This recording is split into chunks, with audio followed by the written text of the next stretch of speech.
Trustee McCarthy? Here. Trustee Richlick? Trustee Kaiser? Here. Trustee Bayer? Here. Trustee Hurst? Here. Trustee Lamont? Here. Mayor DiMaggio? Here. Do you have a quorum? If we can, please stand for the Pledge of Allegiance.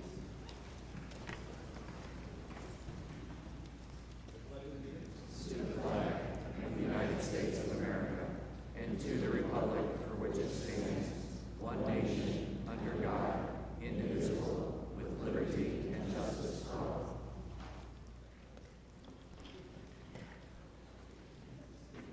Welcome again, everybody. Just a quick announcement of the format of this evening. I'm going to read in a statement from the record, and then we're going to have some questions answered by Aqua, and whoever wants to ask any questions from the public are going to be welcome to do that also. Everybody has a chance to be heard and ask whatever questions you have time to do. So my name is Mayor DiMaggio from the Village of Hawthorn Woods, and again, welcome everybody to our special board meeting for Hawthorn Woods. It's good to see all of our community gathered here today for a conversation regarding the Aqua Illinois water system failure that took place, as you all know, at the beginning of the month. Please note that this is not a public hearing tonight. This is a Hawthorn Woods special village board meeting. We have invited the public to join us as we discuss the water main break in Aqua Illinois for the first time as a village board. We provided Aqua a list of questions that we've compiled, and we'll be addressing those tonight. We wanted to invite our residents to listen and learn along with us tonight. I would like to welcome our Hawthorn Woods residents, our village staff, and the team assembled from Aqua Illinois and Aqua America to have this community discussion for your customers in our town.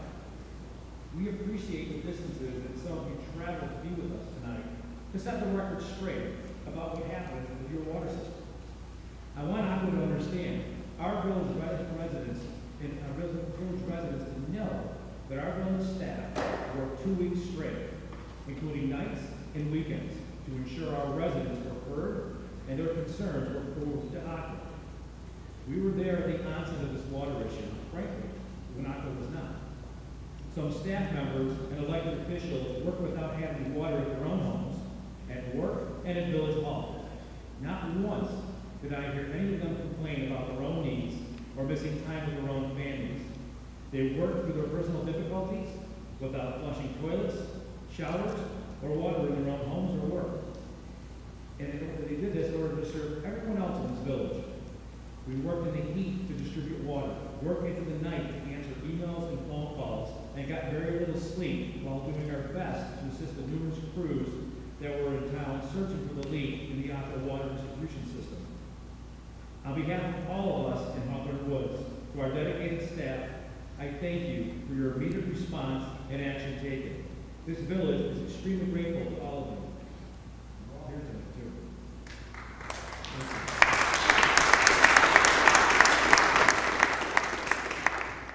While hundreds of families came out to celebrate our Independence Day, a holiday together this July 3rd and 4th, several hundred more families were suffering through a disrupted holiday because of water disruption with Aqua Illinois.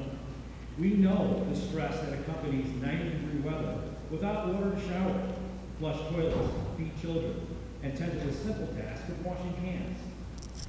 This situation has been unbearable for nearly 1/3 of our residents in town. While village staff members and board members also personally experienced the loss of water in their own homes, everyone pulled together to assist one another during these difficult circumstances. We thank the many residents that came out to help with the drinking water distribution efforts at the Aquatic Center. Even people not affected with this outage came out to help distribute water 12 hours a day, every day for a week. Like my own son Anthony, who was in town visiting us, joined me one day to load water in the cars. So he was home and says, "Hey, I want to help. What can I do?" And it's that community service that we all have as our residents, and I love this village so much.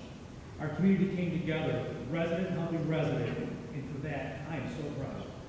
Within hours of first receiving notice on Sunday morning that there was minimal water pressure, the village enacted our emergency response plan and quickly secured pallets of water from the Salvation Army over the July 3rd and 4th holiday with the help of the Lake County Emergency Management Agency.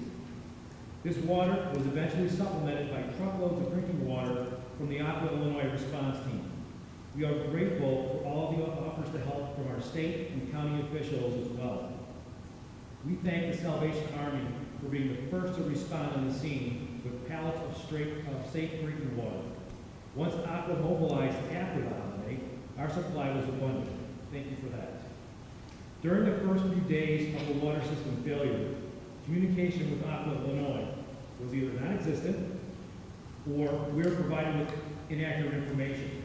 Bottom line, it was unacceptable. The village took it upon themselves to communicate with the state and county officials, school officials, fire departments, emergency management agencies, Aqua Illinois officials, affected residents, homeowners associations, builders, developers, the Lake County Public Works, engineers, and the Illinois Commerce Commission, who regulates Aqua Illinois.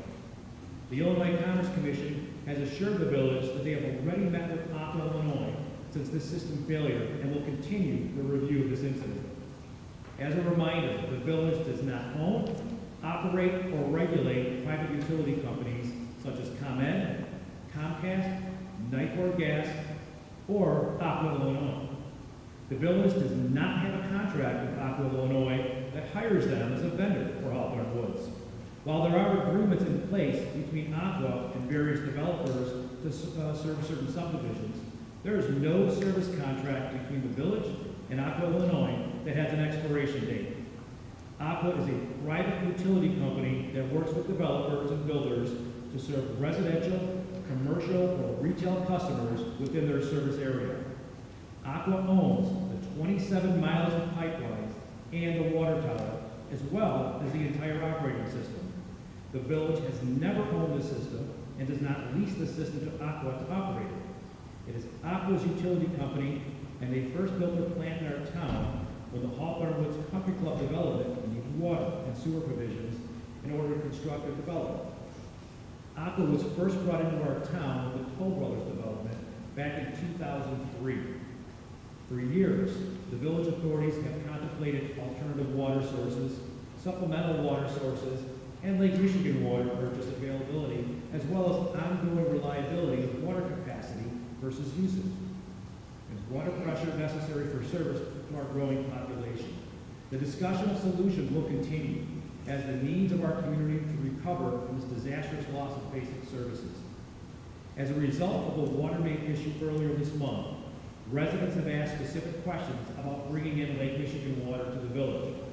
The idea of bringing Lake Michigan water to the village has been discussed for many years by different village boards. In fact, starting in 2007, a previous board agreed to pay $8,000 to participate in a multi-community study about the feasibility of bringing in Lake Michigan water from Zion to various Lake County communities, including Hawthorn Woods. In 2008, the village board voted to participate in a water allocation study. In 2009, the board voted to continue their involvement with the Lake County Lake Michigan Water Planning Group and provided an additional $40,000 to continue as a member of the community with the planning process and affirmed our intent to support the creation of a municipal joint action water agency. This payment assured the village's water allocation from Lake Michigan for possible future needs. When contemplating Lake Michigan water, it's important to note that approximately 1/3 of the village is serviced by public water through Aqua Illinois or Lake County water. The remaining 2/3 of the village is serviced by privately owned wells. The idea of bringing Lake Michigan water to the village would obviously require significant funding that can only be approved by the residents via a referendum.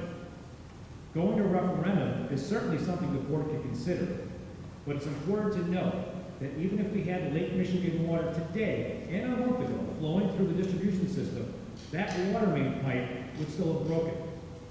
It is also important to understand that 2/3 of the village may not be inclined to vote for such an expense due to their private well ownership. Case in point. Back in 2003, the village conducted a survey of the Acorn Acres residents to determine if they had any interest in connecting to public water at the time the water infrastructure was being planned and constructed to serve the Hawthorn Woods Country Club. The survey was mailed to 94 residents in Acorn Acres. The cost of bringing water to Acorn Acres is going to be dependent upon the number of households interested in the service. 82 households responded, 13 did not. Of the 82 who responded, 53 indicated they were not interested in paying for or connecting to public water. 24 responded they were interested, and 5 responded maybe. By a margin of 2 to 1, residents of Acorn Acres were not in favor of funding and connecting to public water. This information is important as it highlights the sentiment of residents who were not interested in paying for public water because their water needs were already being met by their private wells. For tonight's meeting, the village presented our list of questions that we assembled from staff, our board, and all of our residents who contacted us with concerns and requests for answers. We provided Aqua with those questions and met with them on July 18th to present our request for answers and a request for a credit rebate for the Aqua residents whose service was interrupted. Aqua met with all agency officials that week from various towns and governments, and we're grateful for that outreach to each of the affected communities. Aqua will address those answers tonight to the list of questions Hawthorn Woods has provided. Before I turn the meeting over to Aqua representatives, I would like to thank St. Matthew Church here in Hawthorn Woods for so generously donating a beautiful house of worship for the community gathering. Because of the need to safely accommodate residents who may be joining us from other towns, St. Matthew answered the call, as they always do, and offered their space to us. I do ask that we respect the church home this evening. In Hawthorn Woods, we are respectful to one another. This is a public meeting. It was designated to be a Hawthorn Woods community conversation. While other communities may be joining us tonight, you may be unfamiliar with our decorum for a board meeting. There is no speaking out of the crowd without first being recognized and provided a microphone to duly state your name and address and record your question in the official minutes. We all follow our adopted meeting protocol. We'll all be able to hear one another and get the answers we all seek. We have asked Aqua to present first, so we can all hear together what happened, why the break in the water main took so long to find, where the large leak was discovered, and how they can provide assurances for the future. We all want those answers, and we will respectfully listen to each other without interrupting, shouting out, or being disrespectful. After Aqua presents their findings and solutions, including a request from the village for a service credit on your bills, the board members will have a chance to ask additional questions that Aqua may not have addressed. Since this is an official meeting of the Hawthorn Woods Board of Trustees, our Robert's Rules of Order will be followed and enforced.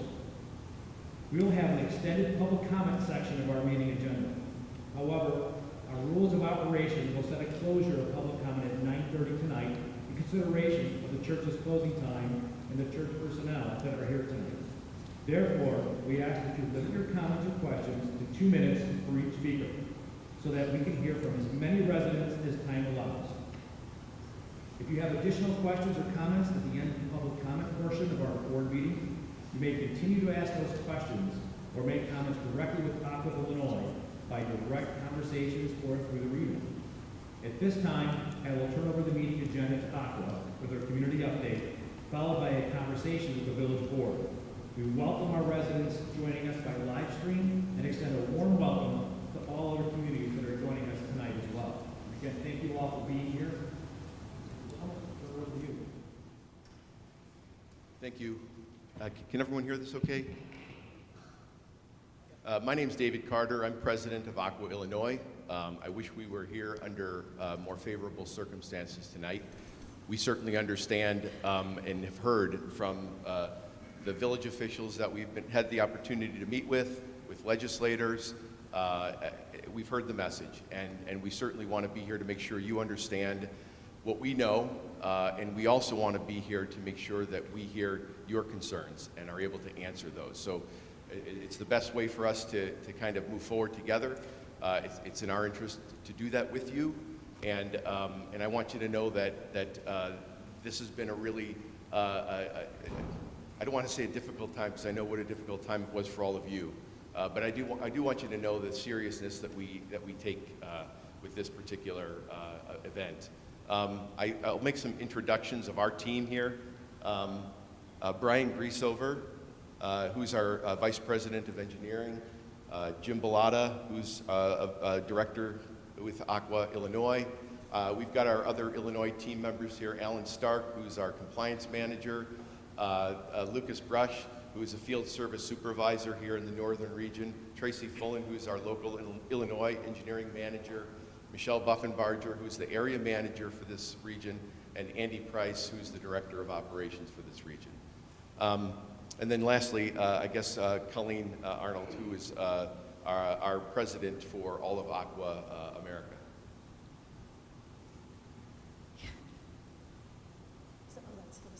All right, thank you, Dave.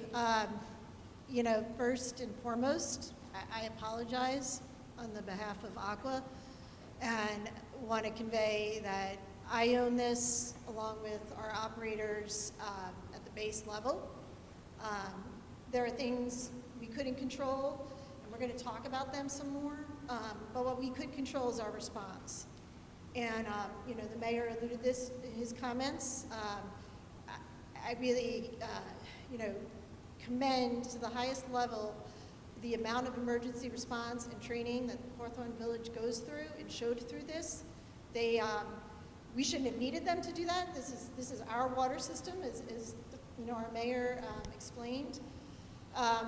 And what it came down to really is we had a, and we're going to talk about this in more detail, but to just frame it up, you know, we had an alarm, we had a SCADA telemetry monitoring actual person on site who said, hey, your tank level is declining really steeply. And it went out to our lead operator, seasoned operator with the system for over 20, maybe 30 years. And because we've been, you know, in a time of peak demand, assumed it was just peak demand and didn't listen to the fact that it was declining steeply. This wasn't, you know, the peak demand days, we have a routine type of curve. And so that lack of recognition of how serious of a disruption this was going to be really delayed us understanding the severity of it and it being an emergency and getting our emergency protocols and incident command structure up until maybe 2 days into the event. And again, I can't thank the village enough for standing up when we weren't there. Our local team was there. They were doing their best. They were trying. And again, operating on false judgment that this was just a demand issue, when it turns out we should have known right away, when you look at that tank curve, that there was a significant break somewhere in the system. So we're going to talk some more about this. That's the overall context. I'm going to hand it back over to Dave. The village and the other community leaders from Kildare and Lake County provided us with a lot of the questions they've been fielding. Again, honestly, they're ours to field. This is our water system, and we are grateful for their support through this, and we want to continue to be partners. And so hopefully we make some headway tonight. Thanks, Colleen. And again, I appreciate everybody being here tonight and your interest in hearing more about this. I know it's always not pleasant to give up your Monday evening to be here under these kinds of circumstances. So I'm very grateful that you're here tonight. On July 2nd, we, as Colleen mentioned, found that the tank was declining in terms of the water level. And at the time, again, as she mentioned, it was thought that perhaps it was due to system demand. It is a holiday weekend. There is, you know, typically when we deal with a lot of systems throughout the country, we'll find that there's high demand during those time periods. And it's unfortunate that it took as long as it did to recognize that that was not the case. Looking back at sort of the events that occurred over the day, and looking at the data that we're able to go back and draw inferences from, it was very clear that there was a water main break and not an exceptional demand on the system.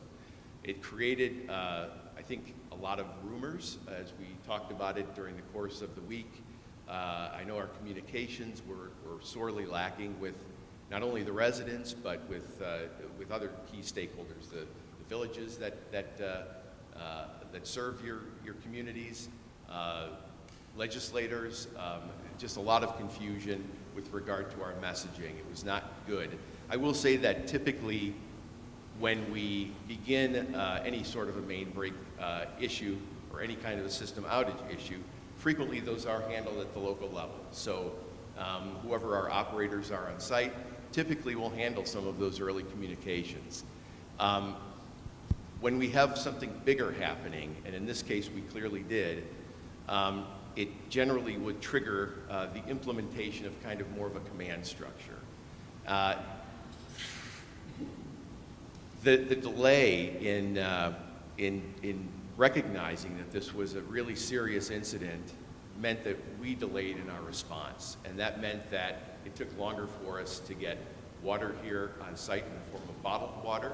It took longer for us to mobilize our tanker trucks to bring them on site, and as a result, many more people experienced the water outage than should have been the case. It's not unusual with a main break to experience a brief outage, perhaps 2 to 4 hours. It certainly is not the norm for a main break to result in a system outage that lasts days.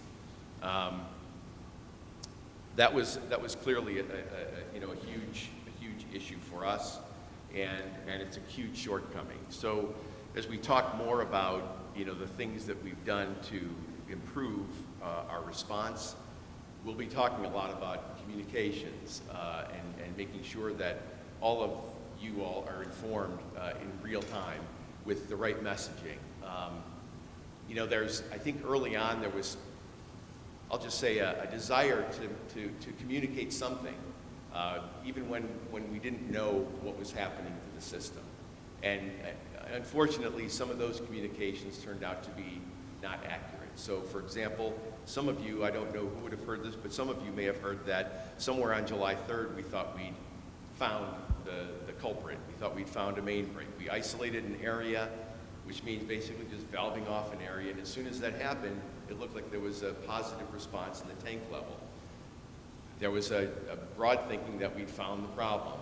Hours later, it turned out to not be the case. And as tank levels began to decline again, that's really the event that triggered going into really more emergency mode for us. That's when we started calling in water from the outside, making sure that we had enough water coming in to at least get water back into some of your homes. We don't pretend that everybody was back in water when we started hauling water in by the truckload, but we know that it did have a positive impact on tank levels. We were beginning to see water levels increasing in our water storage tank, and that was obviously beneficial. There are a whole lot of things that kind of went on during the course of the week, but I will say that at the end of the day, it was a main break that caused all of this. It is a main break, and it was really nothing more than that. Again, the difficulty was in recognizing that earlier. We think we should have recognized it earlier, and we can sit here today and promise you that we would recognize it earlier in the future. I think that just goes without saying, really.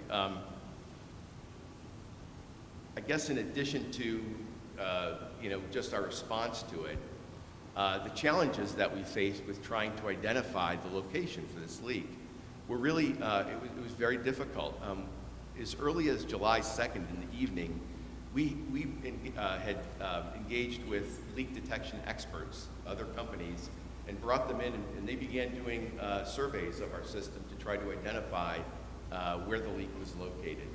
And they were here for the entire time that we were searching for the water main break, and they didn't identify it, which made it all the more frustrating, obviously, as we're going through the system trying to find where what must be a fairly large leak is located.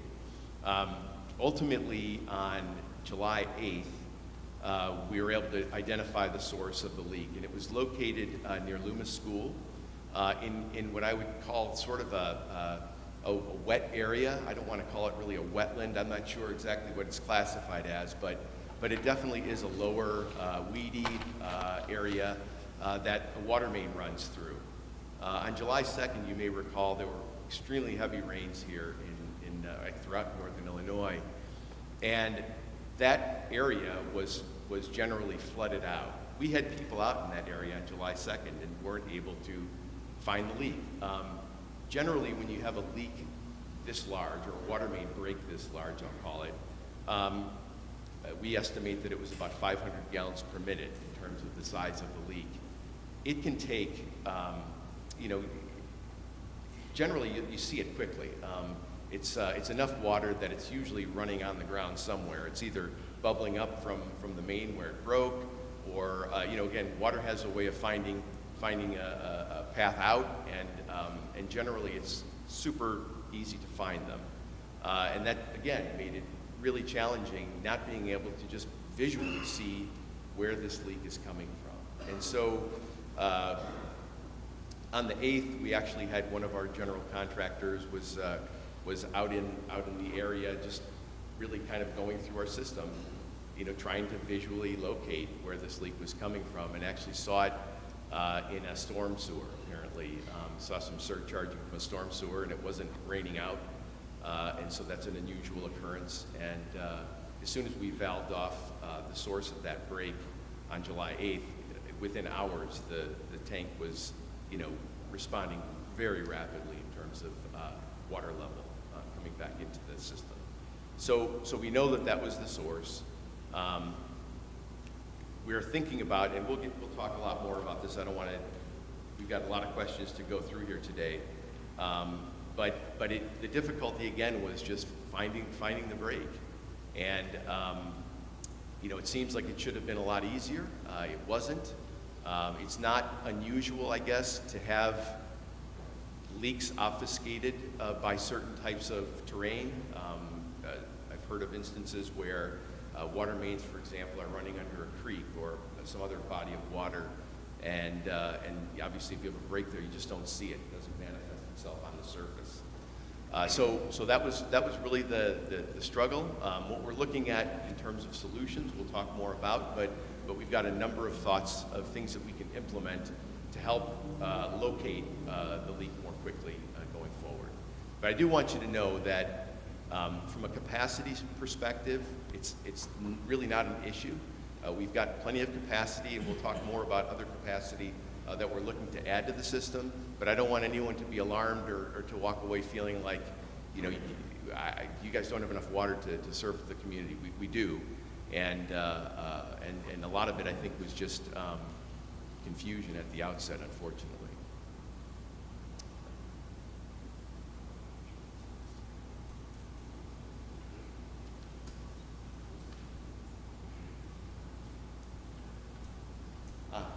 So what are we doing to kind of help fix the problem here, and to ensure on an ongoing basis that we have adequate supply going forward?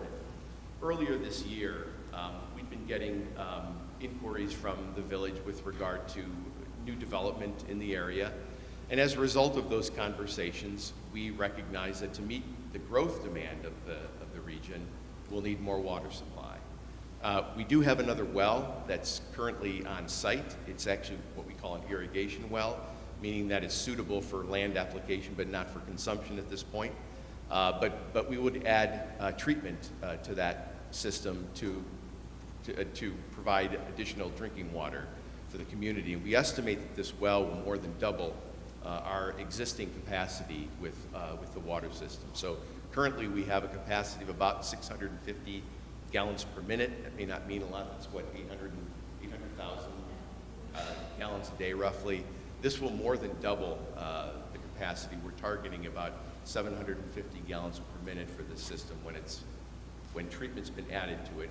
It's not a trivial thing to do. It will require building a structure, bringing in the filtration equipment, similar to the filtration facility that we have in Hawthorn Woods right now. But it will more than double our capacity. If we'd had this during this incident, it certainly would have helped because we would have been creating more water, much more water than the leak that was in the system, or the due to the main break. But with, in the absence of what I'll call a kind of a catastrophic system that we had, we do have enough water currently to meet normal demand. A 500-gallon per minute leak anywhere else in the water system in Hawthorn Woods, and we would have seen it, and we would have been able to isolate it very quickly and fixed it, and it would have resulted in a whole lot less trouble for all of you here in this room today. So.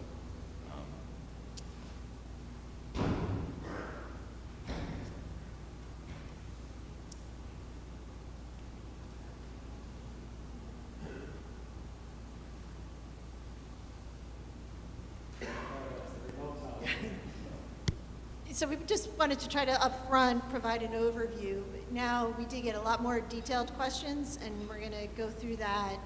We're just trying to kind of keep up with the presentation and then the questions and answers. I think we had hard copies provided, and so you might be able to follow along with that a little bit if we're hard to follow.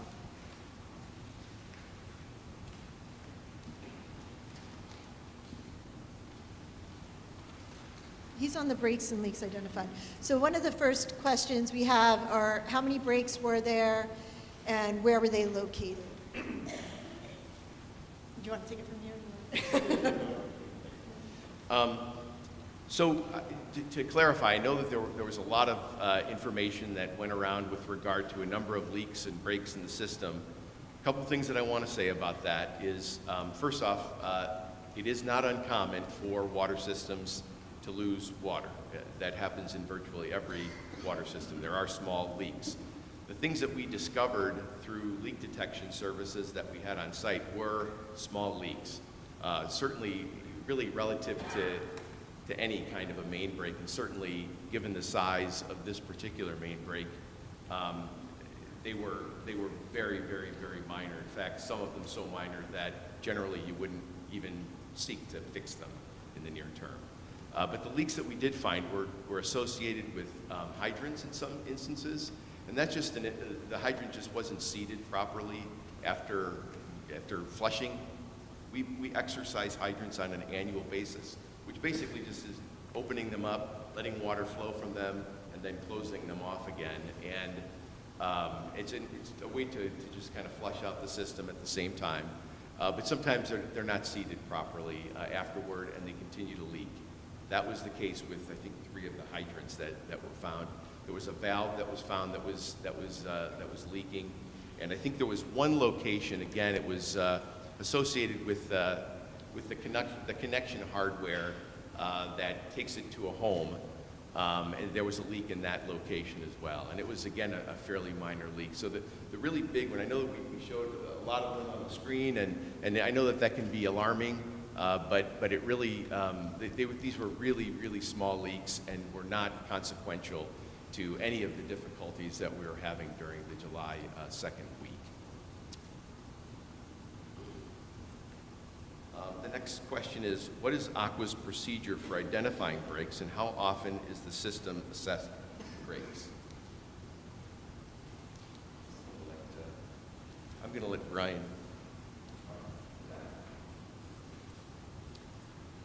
So there's really one main way that water systems look for leaks, right?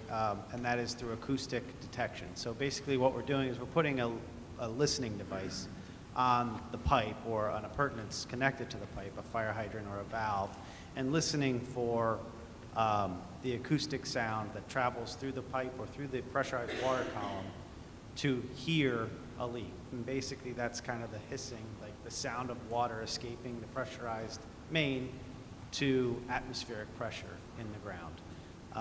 One of the challenges in locating this large leak is the larger the leak, the less acoustic energy that's generating. Also, if it's got water, saturated ground, it's not escaping to atmosphere anymore. It's escaping to some pressure higher than atmosphere. It's submerged. And further, as you lose pressure, that pressure differential is going down. So again, it's getting harder and harder to hear. And unfortunately, again, By the time we realized there was a big issue, it became harder and harder to pinpoint where this large leak was. So we do traditionally use acoustic leak detection technology, and that's what we employed after this and led to the finding of those other leaks that David just talked about.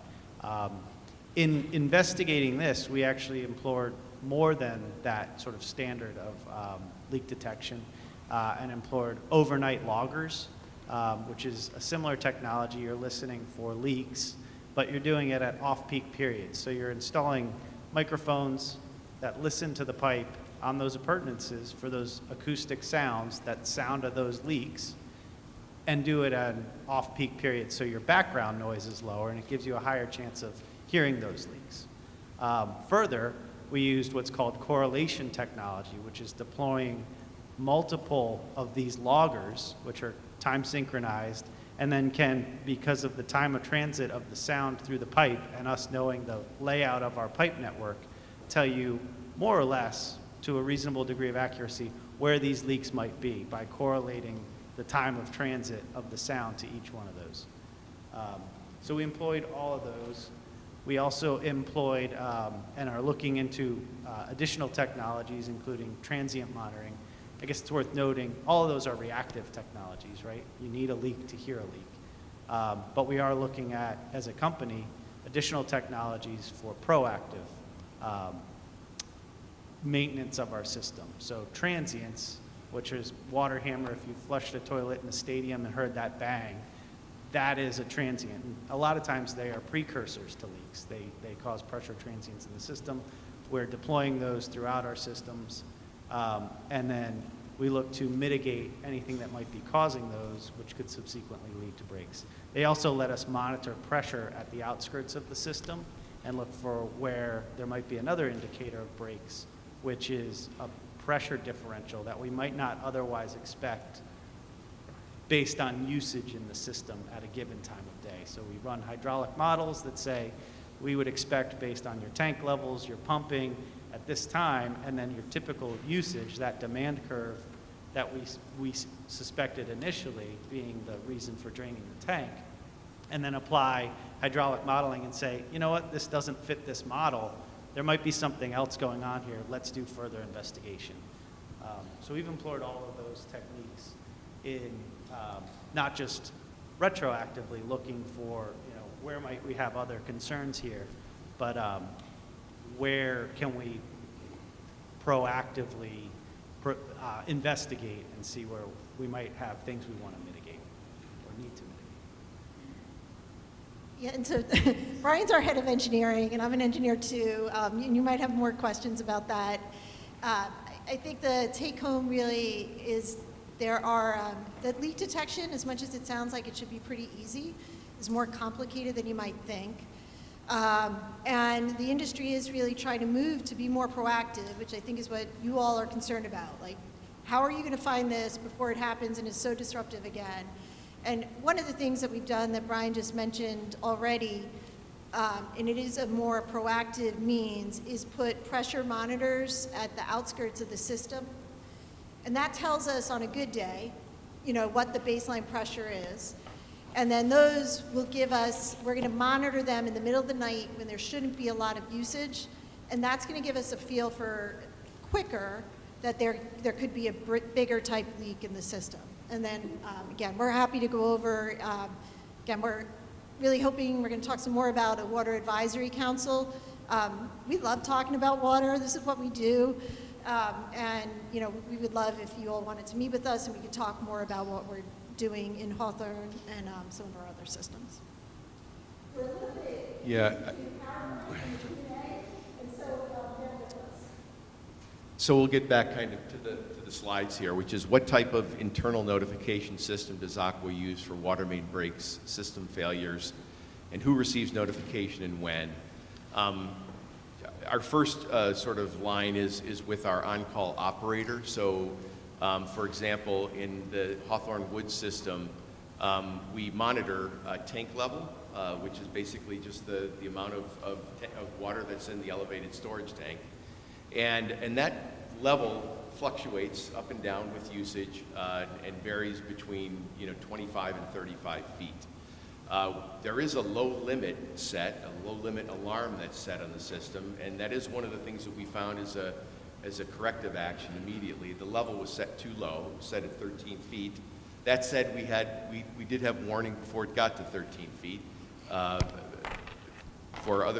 by other methods, but we did raise that up to 20 feet, so we'll get alarmed sooner if there is an issue there. The other type of fix that we've implemented there is looking at kind of rate of change. So in other words, if we see a quick change in the level in the tank, that too would be indicative of perhaps a large leak somewhere in the system. And so we'll be alarmed on those as well. But typically, again, when there is an alarm that goes off from the system, the operator on call would go to investigate that, take a look at the control system called SCADA to try to identify sort of what's going on. What are the pumps doing? Are the pumps running? Are the pumps off? There are a lot of things that can lead to a low level in the tank, even beyond leaks or water main breaks. It could be equipment failure.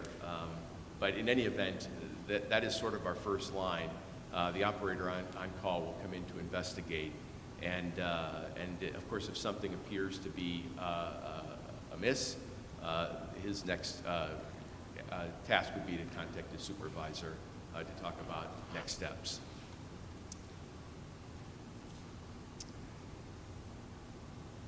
A little bit, I guess, about our incident response plan. I know I mentioned this earlier, but it's really one of the things that was problematic when we went through this particular incident, in that normally when we would have a significant issue, like in this case, we knew the tank was losing water rapidly, that should have triggered our incident command system, which is really just a hierarchical system that puts one person in responsibility to ensure that we're operating properly with regard to communications, with regard to our operationally what our next steps will be, with regard to bringing in bottled water if necessary. It's really just the full look at how we're going to react to this emergency. As I mentioned earlier, that didn't happen when it should have. Again, I think from the lead operator's perspective, concerned that this was really drought-driven and not leak-driven. And that's, of course, things that we're looking at operationally. We talked about our SCADA control system to make sure that the data is clear, and that in an instance like this, we can see immediately that this is something more than just increased usage in the system.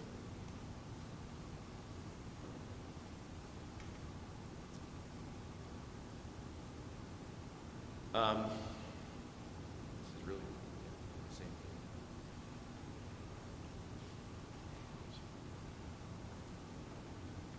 So we did talk a little bit about our water supply. I know that there have been questions asked about having securing a secondary source of supply. We have done an engineering study to evaluate water usage in the system and our need to supplement water. During that, of course, we look at the potential for doing interconnects with local communities.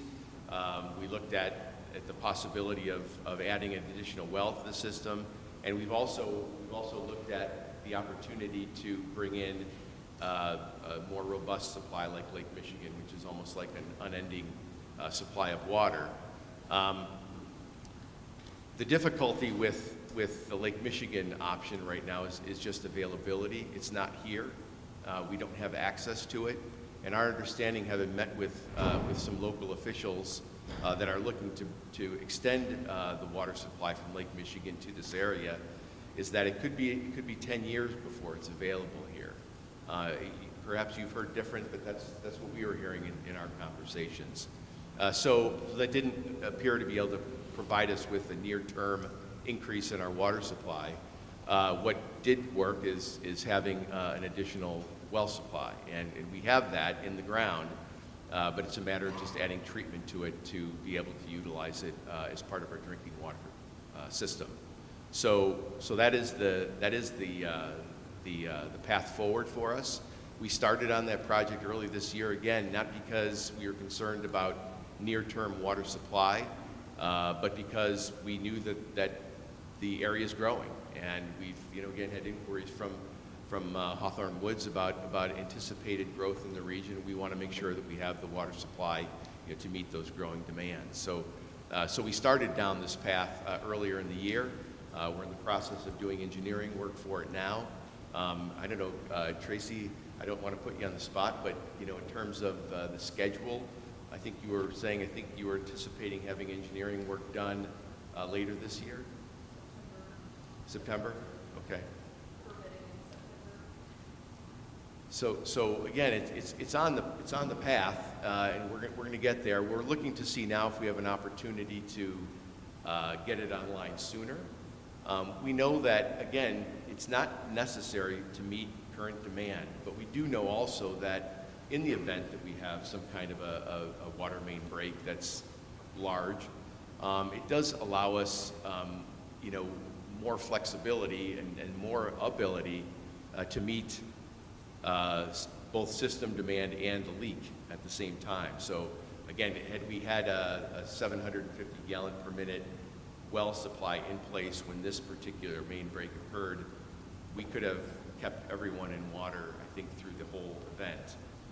And so it's a nice to have, certainly, and it's an absolute necessity as we move forward with with anticipated growth over the years. Yes. Could the decommissioned pneumatic tank have helped? The tank was taken offline as the system was redesigned. When the elevated storage tank was put in place, it becomes the device that actually adds pressure to the system. So we're basically pumping water up to the top of the tank. That water column provides pressure to the entire system. And so the hydropneumatic tank, which was previously there to add pressure to the system, was just no longer needed and was taken out of service and really designed out of service. The solution that we have in place now is really superior to a hydropneumatic tank. You'll see them still in smaller communities where there really isn't the demand for elevated storage. But having that here really resulted in no need to utilize that tank, and it's been taken offline and has been offline. Could it be used as a backup? It really couldn't in this configuration. It's not needed, and it wouldn't work really to have both a hydropneumatic tank and an elevated storage tank as part of the same system.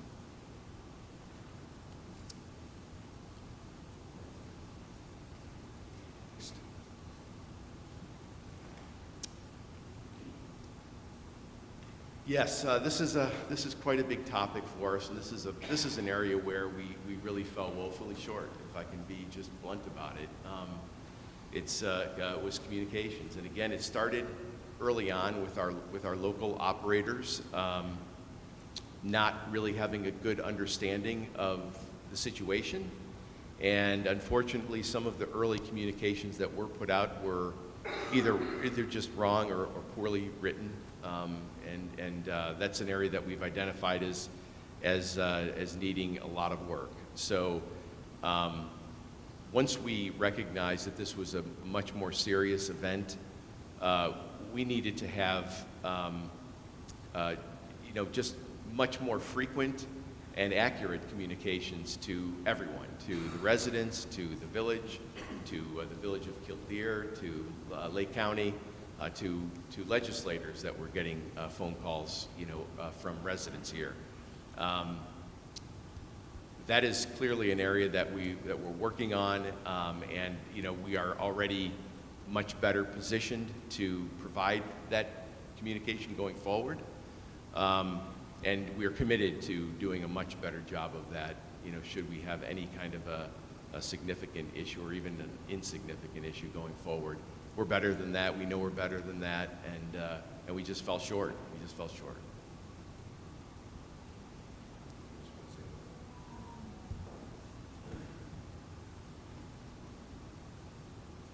Sorry, I'm having a hard time keeping up between this and the PowerPoint, but you know, I think Dave said it well, and I don't know if Jim will want to add anything. He was really our on-the-grounds community relations support through the event.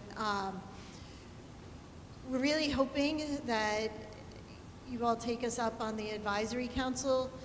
You know, communications is essential when you have an emergency, but it's really hard to be effective if we're not communicating and having a good relationship with each other on the non-emergency days.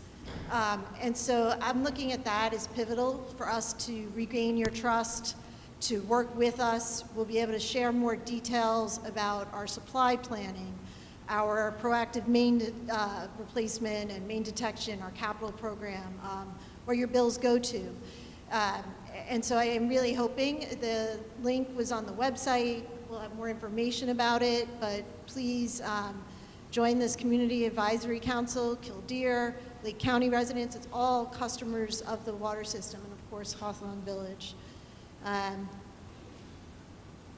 don't know if there's anything more you want to add, Jim or Dave? So I recognize many of you folks picking up water. Was on the ground there as well, and when he first came here, I did realize, yes, communication was poor, inaccurate, and it's something we learned from. It's going to get better. I really highly advise. We've already gotten about 4 or 5 people that responded to our communications about the advisory group. Already have signed up, so we're looking forward to communicating with you, communicating better with you. Communications got a lot better once we wrapped our arms around it and actually working with the village. Pam and the mayor and his staff really did a great job at communicating, making sure the message got out. It did get a lot better, but the damage was done. And some people said, hey, we say boil water, they say boil what water? We don't have any water, right? So things like that, we understand. It definitely will get better. And really love for you guys to really sign up for this advisory group and meet with us and talk through you better to find out a little more details, how we could get better.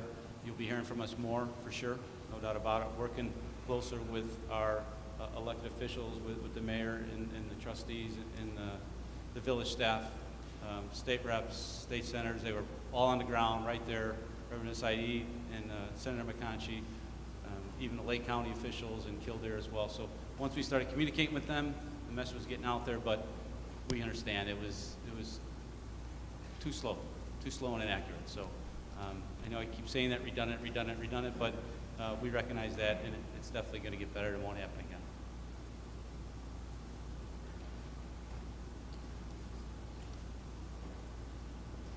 So we did have boil water advisories and water testing. One of the questions, if you want to do that.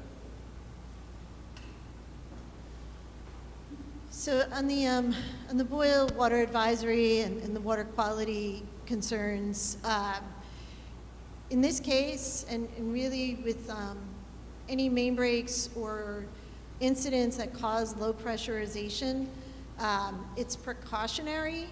We don't have any direct knowledge that the system is contaminated. There's no sampling. It's not a mandatory thing that we need to do from Illinois EPA, our environmental regulator, but IEPA does have a standard where, precautionarily wise, they want you to do an advisory, which we agree with, and we do, anytime system pressure at any point in the system gets below 20 PSI. And so along with that boil water advisory does come with some mandatory language. And so even though you didn't have water, we still had to be communicating about the boil water advisory. I know that it certainly seemed tone deaf at best. It is, we did extensive sampling once we restored water throughout the system, and we found no evidence throughout this event of any type of contamination. Alan Stark is here. He's our manager of environmental compliance. He'd be happy to follow up with any of you outside of this on specific water quality concerns. I know another issue of confusion was our ability to lift the boil water advisory before Lake County. And so just to explain that a little bit, Lake County from a IEPA regulatory public water sense is what's called a consecutive system. They have parts, neighborhoods that are customers directly that get Aqua water. But they are not, they are their own public water system ID under Lake County. And so when there's, and so it's called an interconnected system. And so when we have an incident and have to do a boil water advisory, we need to clear our system first before they can go and test their system. And so just by the rules with IEPA, there's a delay there. And I know from, I know it caused more confusion, but that's what happened there.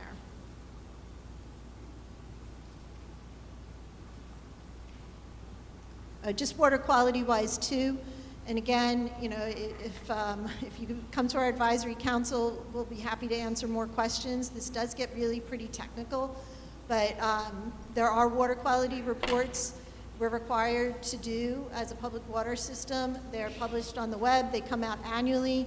There's a new rule from EPA where we're going to need to produce them every 6 months instead of just annually. And then IEPA, I think we put this link up on the webpage too, has their public water data system that will, all of the data we submit to them as a regulated water supply is up on their website. And again, if you have specific questions, we'll be happy to go over that more. But really, this incident was a main break, as we've talked about, in terms of the root cause, and not a major water quality incident in any way.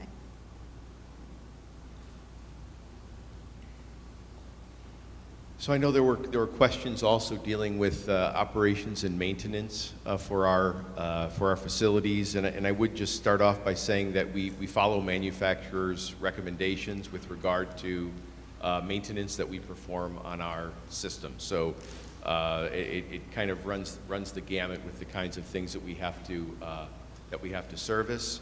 But for example, we do things called valve exercising, which I know sounds kind of mundane, but it really is an important facet for a water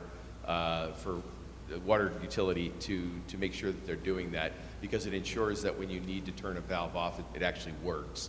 So critical valves are valves that are, I think, 12 inches or larger in size. Those are exercised on an annual basis, and then things like non-critical valves, smaller ones, are exercised on a every 4-year basis. We also do hydrant flushing and exercising. I think we talked about that a little earlier, but we do that on an annual basis as well. Again, just to ensure that hydrants are operating properly and that we're flushing the system routinely to remove really any sediment that can form in water pipes. Really, there's a whole host of other equipment, and Andy Price, who's my director of operations, would have lots of information if you're interested in learning more about the specifics of what we do from an operations and maintenance perspective. But again, it's we have systems for tracking what gets done, and we have a number of subsystems and things that do get maintained, obviously, throughout the course of the year. Yeah. Yeah. We have, and under Brian, working with all of our states, a really comprehensive, what we call asset management program, where we do look at the risk of failure, whether it's water quality or service disruptions. We look at main break history. We look at some of the other information we were sharing earlier. And we have risk scores that help us develop both our maintenance schedules and as well, what's the appropriate level of maintenance, as well as our capital improvement plan. I think the next couple of slides we already discussed a little bit about leak detection, and apologize, we kind of got out of pace before, but actually one more, I think. Go ahead. There we go. We did get a number of questions regarding releasing our GIS maps, which basically are very detailed maps that show exactly where all of our water mains are located. It shows all of the valving that's connected to them. It shows you the size of the mains. We're not able to release that information. We have it. We're certainly willing to share it with village officials to view it, but we're not able to provide it because of rules with Homeland Security. Since 9/11, there have been water's considered critical infrastructure, and there's concern about releasing that information to the general public. So we're unable to do that, but suffice to say, we have a very good GIS system in place and utilize it heavily for both repair work, valve exercising work, all those things that we talked about from a maintenance perspective are critical for that. So.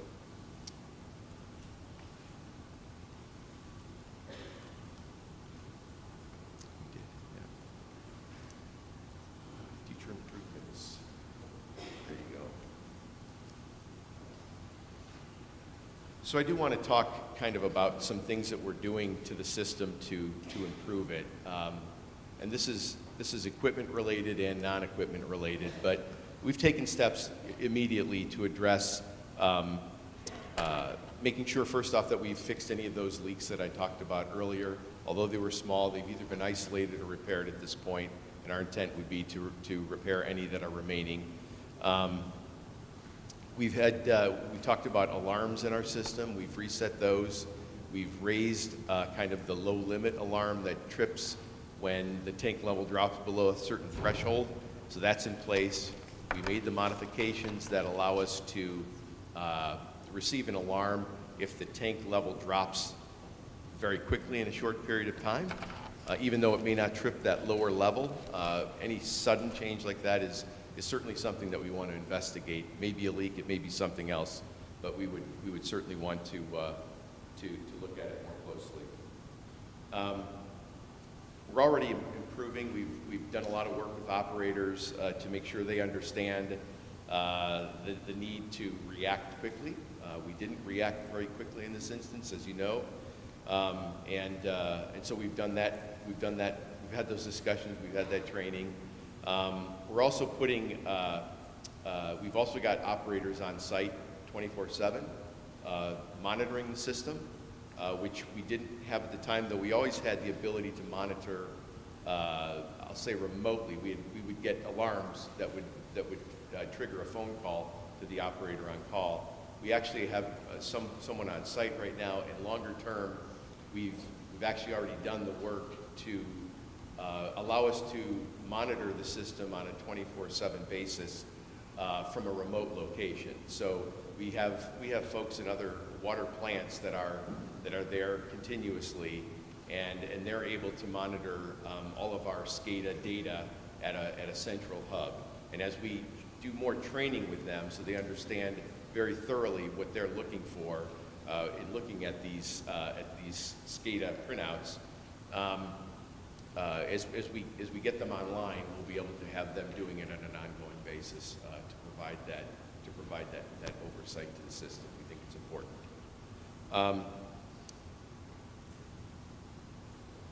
As I mentioned, we're working to increase the capacity of the system, and we are looking to see if we can pull in that timeline. Originally, we were targeting to have that well online and in service by September of next year, and we're in the process of seeing sort of what the critical path is there to see if we can find a way to bring that in. We'd love to have it in place, by next summer if we could. I don't know if that's possible yet, but we are looking at that. Also, working with all of the leadership in the surrounding communities more closely, particularly where it comes to discussions about growth in the area, to make sure that we're in a position to meet growth with our water supply needs going forward. We will be doing that, much more regularly. And as we mentioned earlier, just communications. Again, I want to reiterate it because it was a really important part of what happened here, and I think it was a real critical lapse on our part that you all weren't kept, more informed as this event went on. It was I get it. I totally get it. I was the recipient of some weird communications yesterday. I had a power outage at my house, and it was only a 4-hour power outage, and it was not in any way anything like what you all experienced. But I got it. Like the messages that I was getting didn't make sense, and they weren't really fitting what I was seeing. And I can appreciate how that just creates not knowing and not having any information just creates a great bit of consternation on your part. So that's the other area that we're obviously committed to doing better.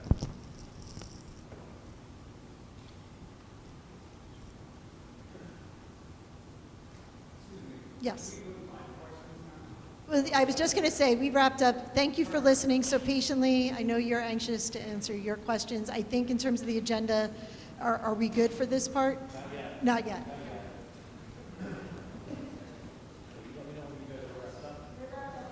Okay, well, thank you guys so much. We really appreciate you coming out and answering these questions. At this time, it's not clear to the board. Anybody in the board have any questions for us? I have a couple of questions. What was...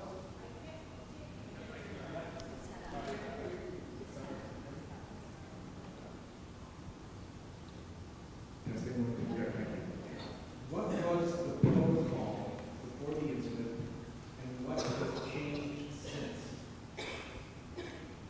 So the protocol before the incident, again, we have emergency response plans. It's based on the National Incident Management System and Incident Command Structure. That all comes to us through Department of Homeland Security. It's what the military uses. It's standard emergency response. We had all that. Again, it was delayed by 2 days by it not getting recognized to be an incident of that level. So the larger Aqua didn't get involved until 2 days in. So what's changed in that protocol to recognize it sooner? As Dave tried to explain, we are refining our both our alarms and the training around those alarms so that recognition happens sooner. We're updating our emergency response plan. Anytime we have an emergency, there are lessons learned, and we try to incorporate all of them. So we're updating our emergency response plan, and we're doing both. We're doing training across all Aqua on just incident management command itself and how it's supposed to work.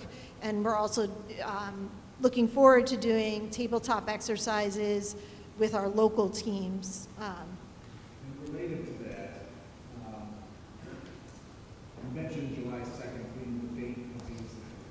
What time was that occurring? And do you think that a holiday weekend, the long weekend, was a significant contributor to delays?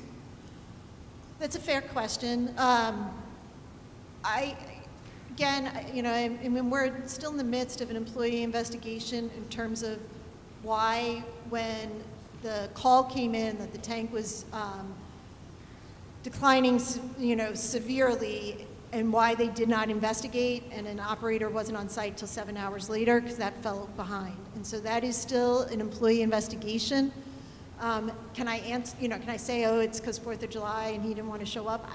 That's conjecture on my part. Of course it is, but I'm just curious whether that's one of the... It should not be. It should not be as an operator of a system. Second, third, fourth. Yeah, we have on-call operators.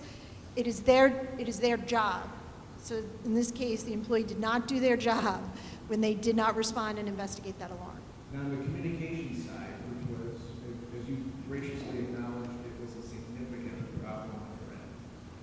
What are we doing to communicate to our village and the other people affected by this so that we have this knowledge? July 2nd, we didn't really know until we started feeling it. Yeah, it's probably not enough. I'll apologize again because we did mess up. Well, I understand that, and I appreciate that. And you want to know what we're doing I don't to need an apology. Yeah. I need an understanding of what it was so it doesn't happen again.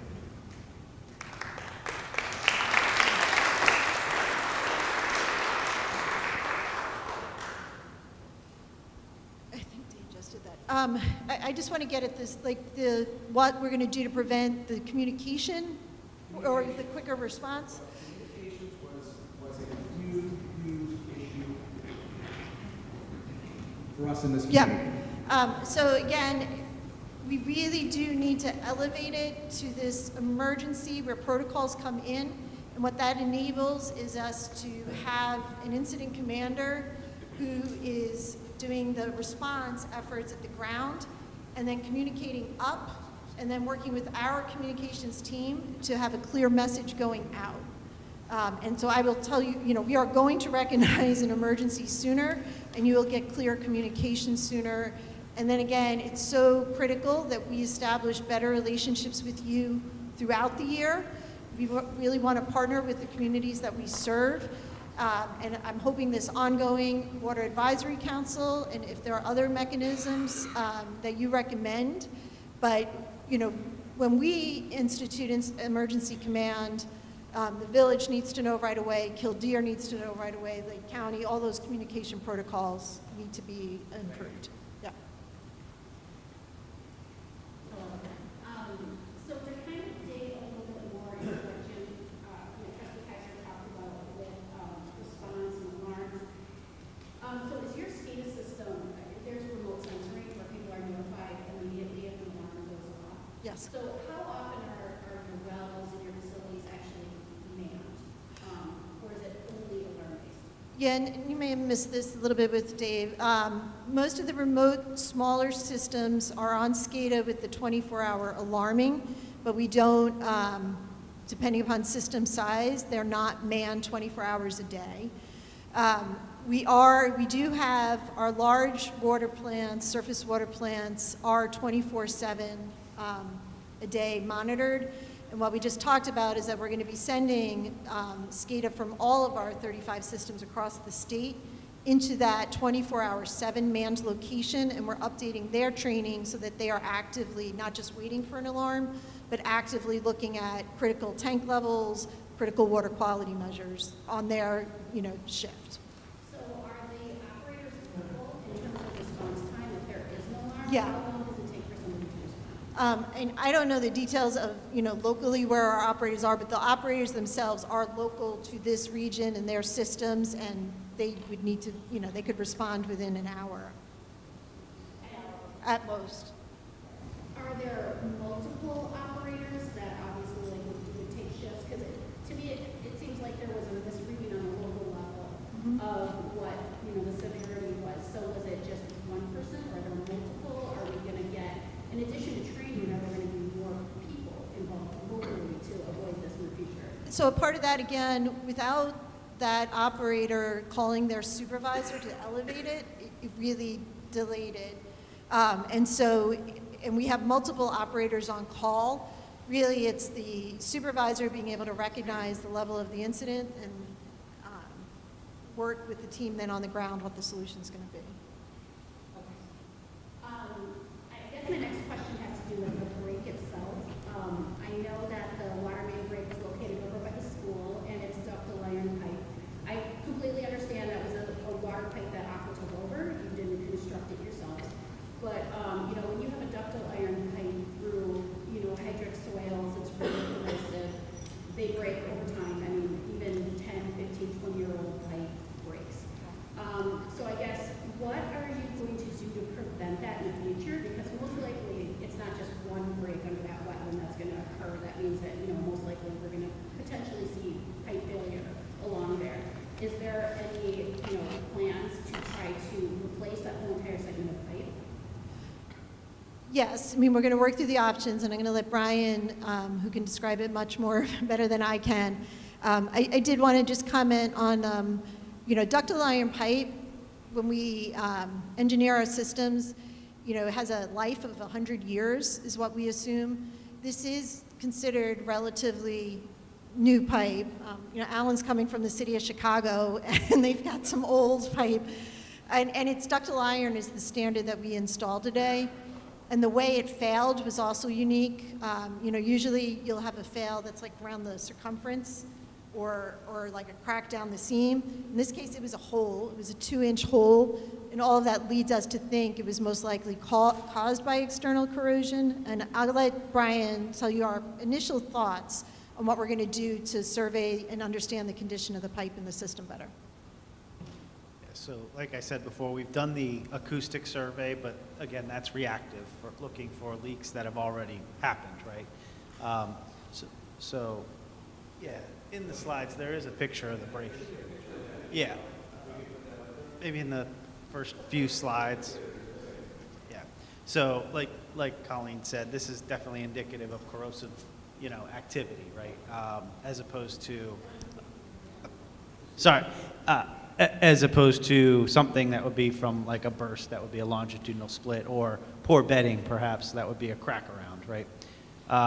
So there are ways to look into this other than the leak detection, which again is reactive. And there's, for certain size pipes, 16-inch and larger, which might be something we employ on the critical trunk mains in the system, the larger transmission type mains, which would be an electromagnetic internal pipe wall analysis to look at where there's wall thinning before there's a break.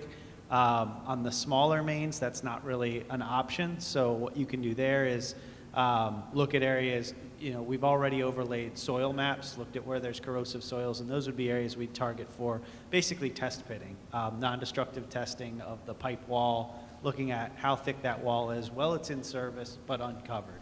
That's going to be a statistical method. We're not going to dig up the entire pipe. At that point, you're halfway to replacement, and it's really not cost effective. Now, that'll guide us in terms of how we want to address these issues. If it's a lot of spot issues that are isolated, we might install spot anodes, which are basically connecting something electromagnetically to or electrically to the pipe, continuous, and they become the sacrificial material, basically bags of metal buried in an electrolyte that become basically the point of corrosion instead of the pipe itself.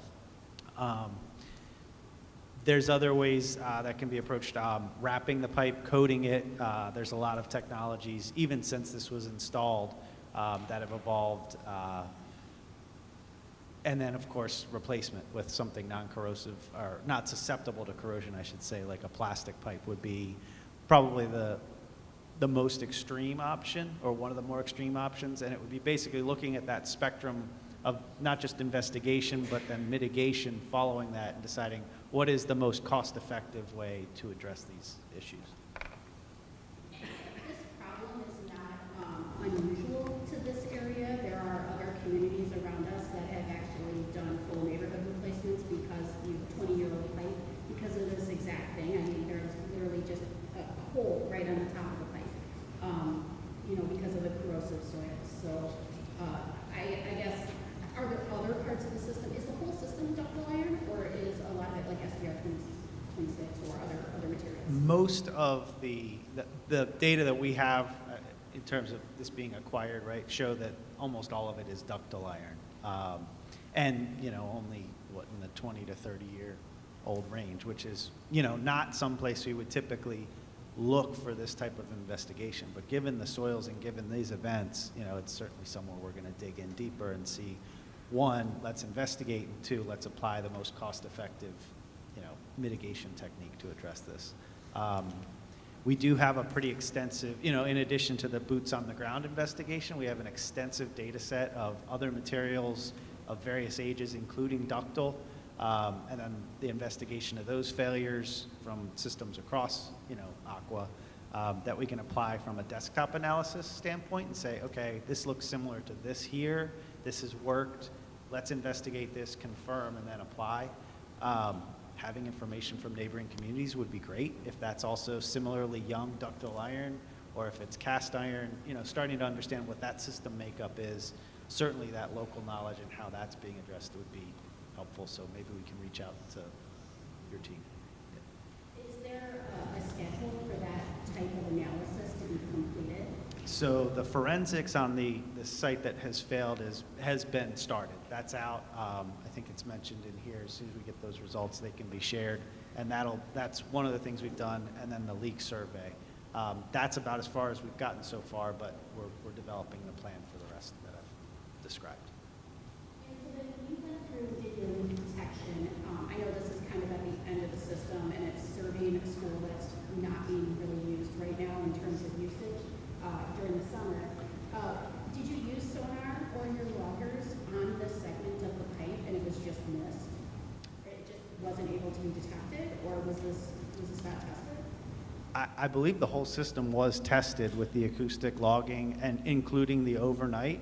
And like you said, Dave, I think the way this was discovered was someone saw leakage, right? Unfortunately, it was going basically straight to sewer, so it was difficult to detect. So I think the answer to that is it's safe to say yes. It was part of not just one, but 2 acoustic surveys, including those overnight loggers where your background noise is low and you have the highest chance of detecting something like this, and it was not detected.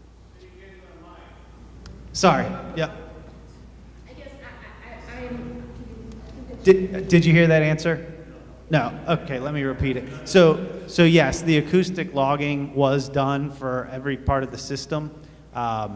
You know, the traditional method, the best of the traditional methods. When the background noise is low, the overnight logging and correlation was done. It was not heard. Like Dave said earlier in the presentation, it was actually just picked up as visual going straight to sewer, that area was chosen to be further investigated. So I'm going to go to the next person so everybody has time, but I guess I just want to express some disappointment in that, you know, obviously you said before, when you have a leak this big, the water has to go somewhere. And I guess I would hope that in the future you would have somebody on the ground that could say, oh yeah, we have wetlands or a creek crossing or other things that would be hiding this type of break. Because it was the buzz of the community, honestly. People are like, oh, well, what creek did it break under? So I just would have thought that, you know, that would have been one of the first spots that the Aqua team would have looked at.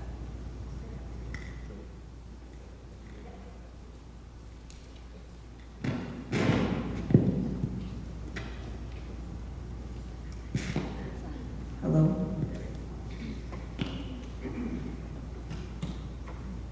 So you were talking about how a lot of this was reactive, and installing pressure monitors in the outskirts of the system would be more proactive. Would the installation of that help identify a leak of this nature? And if so, how much quicker would that have helped you identify it?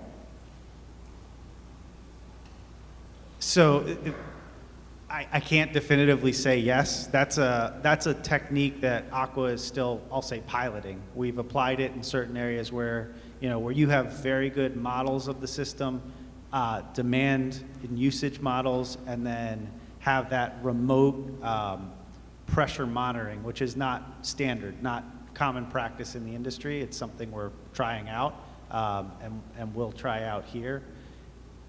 It should help find those leaks, but there's not a lot of case study and industry knowledge on that approach to proactively, or even then it would have been reactive, right? It would have required the leak to have happened to detect any pressure drop at a certain extent of the system to be able to compare that to the modeling and say, hey, there's something different going on here than we expect, and then investigated that further.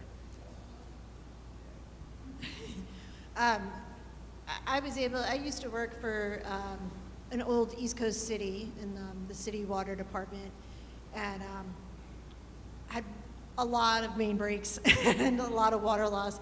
And so we did employ this, and especially if you have an area of the system that you're not going to have big, you know, industrial users or commercial users. Like, so I'm a little bit more optimistic than Brian that it's going to give us an earlier signal than certainly than the acoustic monitoring, which is done, you know, typically once per year. And I almost feel like as soon as you find a leak, another one comes. There are limits with that. So I am optimistic that this pressure monitoring will give us a signal earlier. And then you guys had talked about having a meeting with the Illinois Commerce Commission and the Illinois EPA.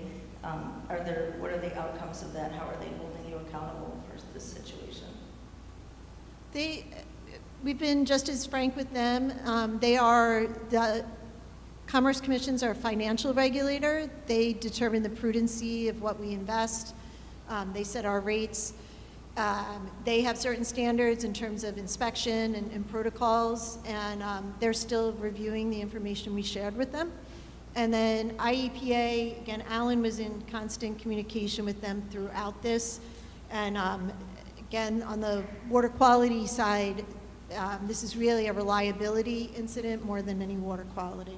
And so there's been no concerns, as far as I know, from IEPA. Okay, you spoke a little bit about emergency connection services and issues maybe connecting with Lake Zurich.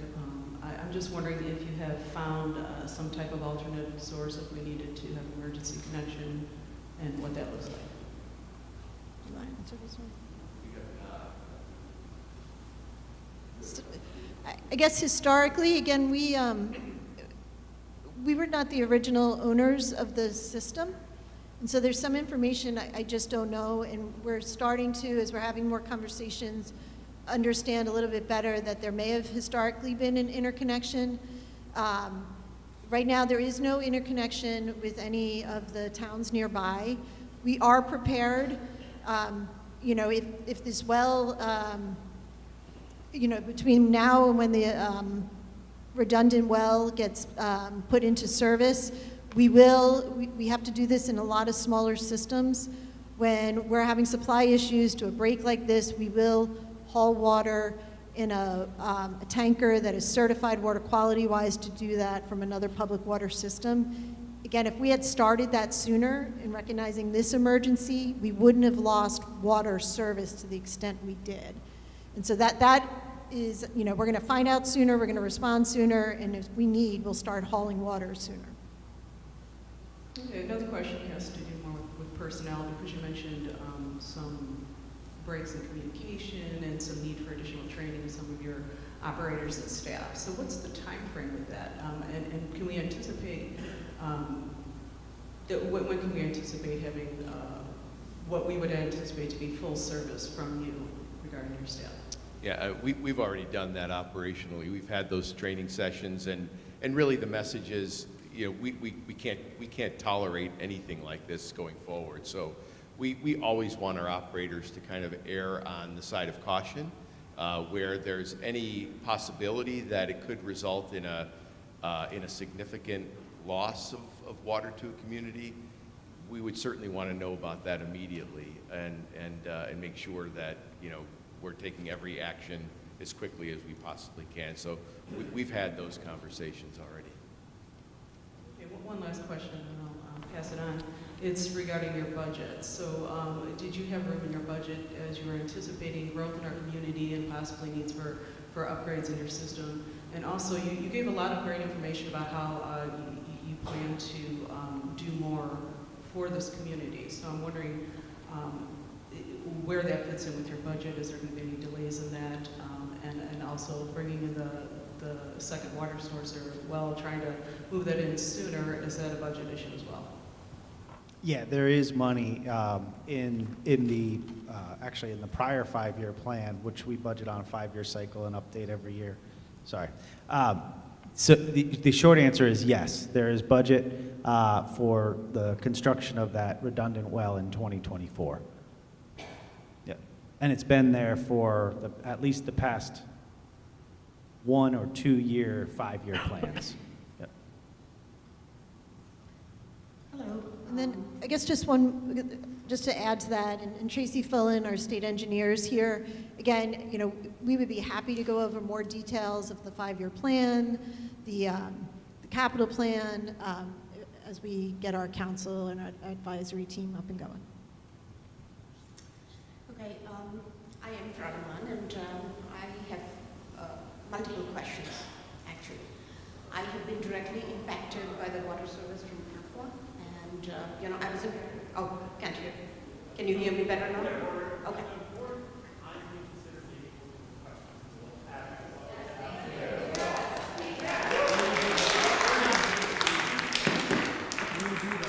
This is not a public hearing, this is a board meeting, so we have protocol that we have to follow.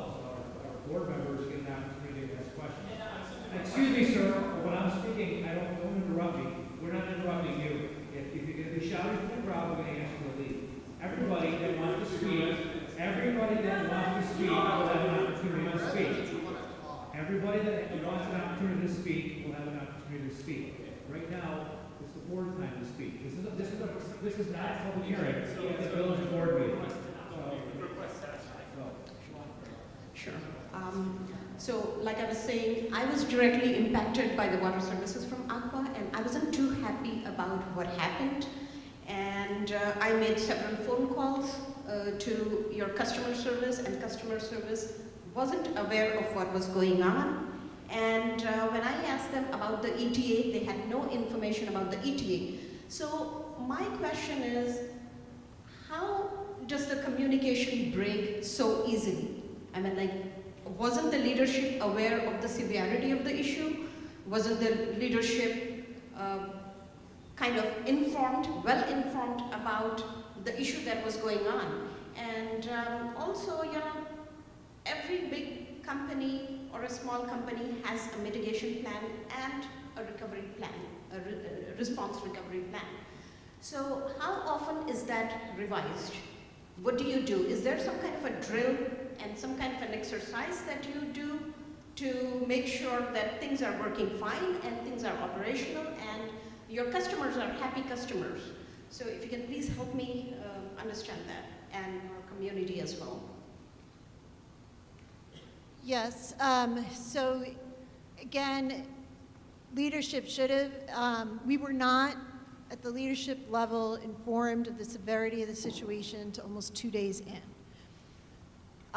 And so there are communication protocols that happen at the local level, and again, you really need to elevate the situation to get the right communication out, whether it's to the call center or customer service. And again, that was a fail. We are working on improving, for all Aqua customers, our outage map for having more timely information from the field when we do have disruptions. We're working to have like a mobile phone version. All of that's supposed to be by the end of the year. And we are looking to get a new after-hours call provider because we've had a lot of disconnects even when we do provide them information. And so happy to talk about that more too, but that's in general. And then again, like you said, on the emergency response plans, we do have emergency response plans. We're required to update them yearly. And we do need to exercise them more than we've been doing. We have done some tabletop exercises, but not enough. And does Aqua has any independent audit and inspection besides ICC?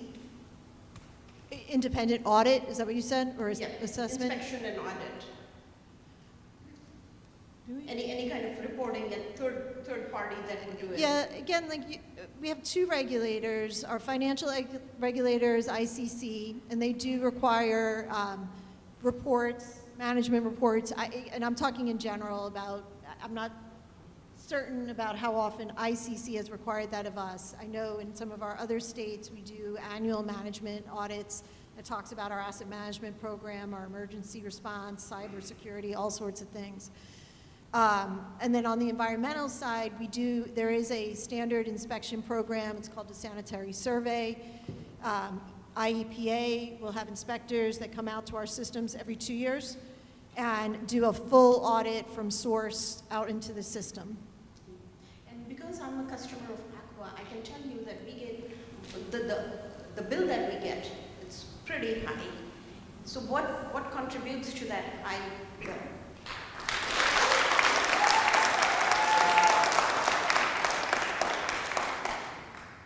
There's a capacity charge that is for the availability of that service. There are fire charge, there are other charges on that bill, and again, we can talk in detail about some of the other charges, if not tonight, at another venue, and try to get some more information up on the web. And then there is the usage charge portion of the bill, which for Hawthorn Woods is $7.50 per gallon water use, per 1,000 gallons. So even that, you know, is still less than a penny. Like if you think about what a gallon of water costs in the, and so the, all what goes into your bills is the capital plan, what we're spending across all of Aqua Illinois customers to improve the reliability of the system and replace the infrastructure. And then on the O&M side, it is a complete pass-through. So labor, chemicals, power, all of that goes into the O&M side, and that's what makes up your bill. And again, we'd be happy to, even have a session on how regulation by the ICC works and what more details of what goes into the bill. I guess as a frame of reference, Dave is serviced by a community that's on Lake Michigan water, and his usage fee is 14 cents, more than 1,000 gallons. Sure. Thank you so much for answering those questions, and I hope some of our community members can relate to what I've experienced. So with that being said, I will hand it over to our mayor. Thank you so much. All right, now, the moment everybody's been waiting for. So at this point, at this time, the public is welcome to address Aqua Illinois and the board. Please, when you step up to the microphone, state your name and address, what village you're from, and just like that, this is not a public hearing, and during the public comment portion of the meeting, we'll do our best to ensure that as many people as possible can be heard within the time constraints of the facility. Comments, questions will be limited to 2 minutes per person to ensure as many people as possible can be heard.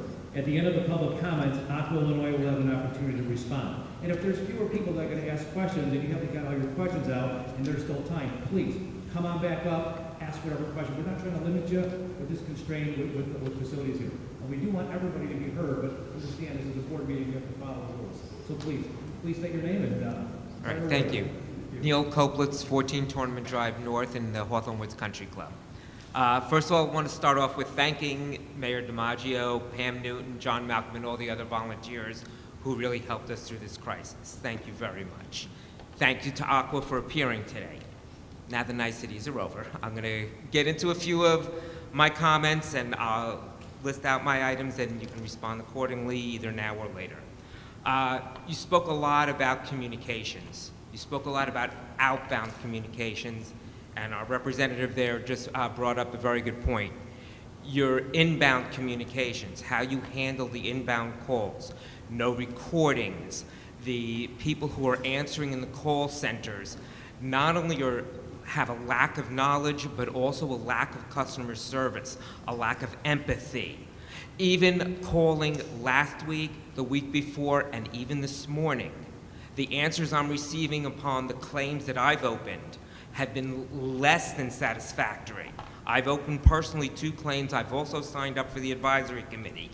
The claims, I keep getting responses of, we're looking into it. We're looking into it.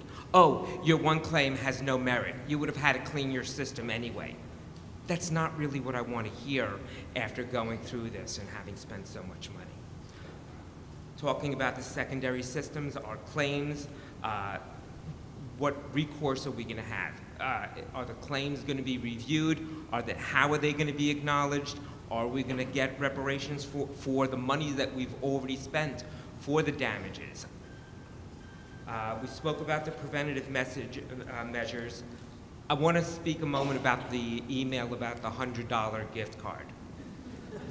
While I thank you for the start, it's a nice start, but it was extremely condescending to this community to hear the sentence, we're providing you a $100 gift card, which is twice the average monthly bill.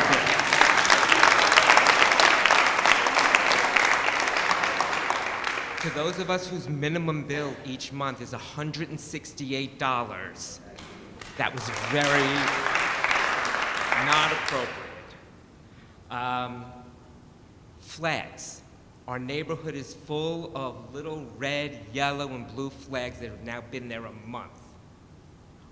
We're building new homes in our community. We want people to come in and buy the homes. Are these flags going to sit there forever? Do they mean anything? Are we going to get a cleanup? What's going on there? Last, billing. I know you just spoke about it. What can be done to revise our billing and our costs? It's outrageous. What I paid per quarter, I paid almost in 6 months in my home in Ohio. It's really an outrageous amount of money. Thank you for listening.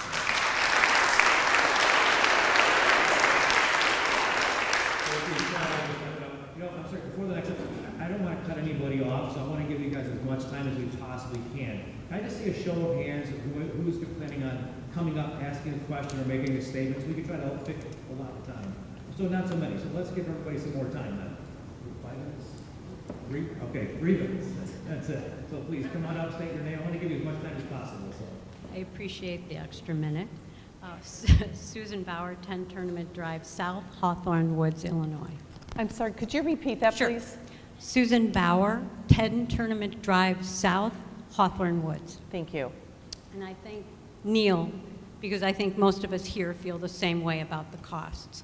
I understand, and I have looked very closely at our bills. I lived in Buffalo Grove. Water wasn't exactly cheap there, but nowhere near in comparison to here. When you look at that bill, I hope everyone here recognizes that you are paying $41.25 every single month before you receive a drop of water simply because you have a meter. If you have a second meter for your sprinkler system, you are paying $82 plus every month before one single drop of water. What can be done about that? Number one. What I'd like to know too as well is, and I think a lot of people here had concerns, a lot of us have reverse osmosis. We do not, however, we have a charcoal system along with a water softener. Do we need to do anything with that? I don't know how to get an answer because I haven't been able to thus far. That's another issue I think that Aqua needs to address with the public. In terms of trust, we all recognize, and you have admitted, that you weren't there for your customers. How in the heck are we supposed to trust you moving forward?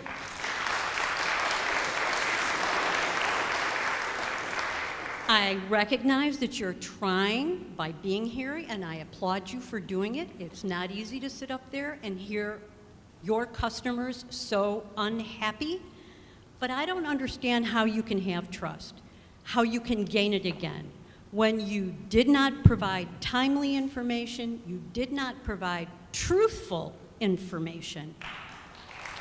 I think, I get the timely. You know, maybe the systems weren't working properly, you had difficulty finding the issue. But my God, could you at least be truthful with us? To come out and say, oh, we think we found the problem. Well, you didn't find the problem. The communication was horrendous, and I personally don't know how I can ever feel comfortable trusting you again. Another issue that I don't know that has been brought up, and I'll leave it with this because I want other people and I want to hear what they have to say as well. I know that Aqua is owned by another company, so you're a subsidiary. The company that owns you, I believe, is Essential Utilities, if I'm not correct. I've been looking up and talking to members of CUB and other organizations. They make oodles and oodles of money. Now you know where our good money is going.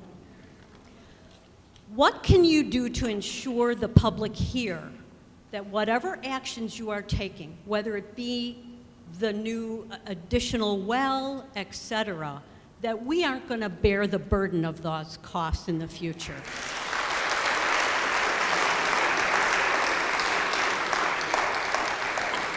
I will tell you, as I was sitting here, I did look up on my phone some information, and CUB actually even provided to me that Essential Utilities, just so you know, earned $191 million in profits in the first quarter. You know, and I understand that they own other utilities. It's not just Aqua. But considering what we pay, it's a huge concern. Thank you.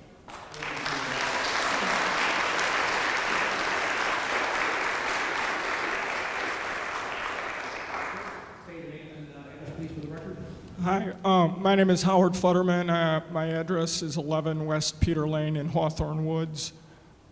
First of all, I want to thank Mayor DiMaggio and the board for hosting this tonight. But I did want to pick up on the comment that the mayor made earlier that they do not have a contract with Aqua. I recognize that. But I would encourage and hope that you guys continue to be our advocate and represent your constituents, both with Aqua, with the Illinois State Commerce Commission, who regulates Aqua, and do something about these exorbitant rates that we get charged every month for our water. We've heard that from a couple people here, but you know, we're just individuals, and we need a collective voice to represent us to do something about it, and I hope you guys can continue to fill that role. My questions are two. One is why, and we've talked a little bit about that. Why are we paying rates that are 2 or 3 more times than other communities, not just the ones that are getting Lake Michigan water, but other communities in the area? It's unheard of. When I talk to friends and relatives, they can't believe what we pay for water. So the first question is why, and the need for transparency to understand that. And the second, perhaps more important question is, what can be done about it? And again, I go back to what the board can do for us, what our representatives can do for us, what the Illinois State Commerce Commission can do for us, and what Aqua can do for us to get these rates under control. Thank you very much.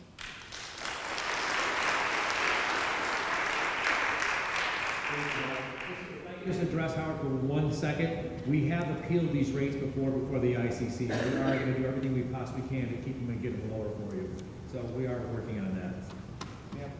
Okay, mine will be short because Neil took all of my things I was going to say.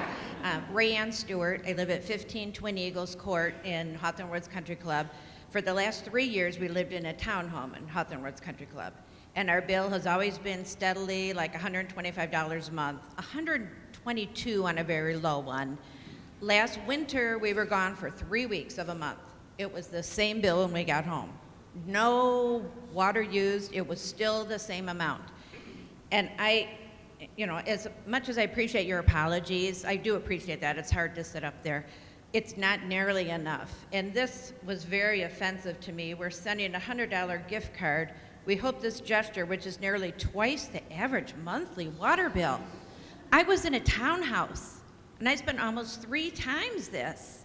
So could one of the Aqua representatives explain your math?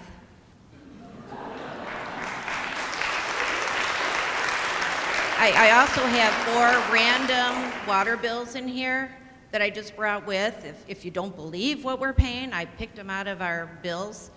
And this was in a townhouse. I'm in a house now, and I'm very nervous about what our bill is going to be. And it makes me want to move out of Hawthorn Woods Country Club, but I love it. We moved there because we want to golf. We've made great friends. But it's tempting to move out because of Aqua.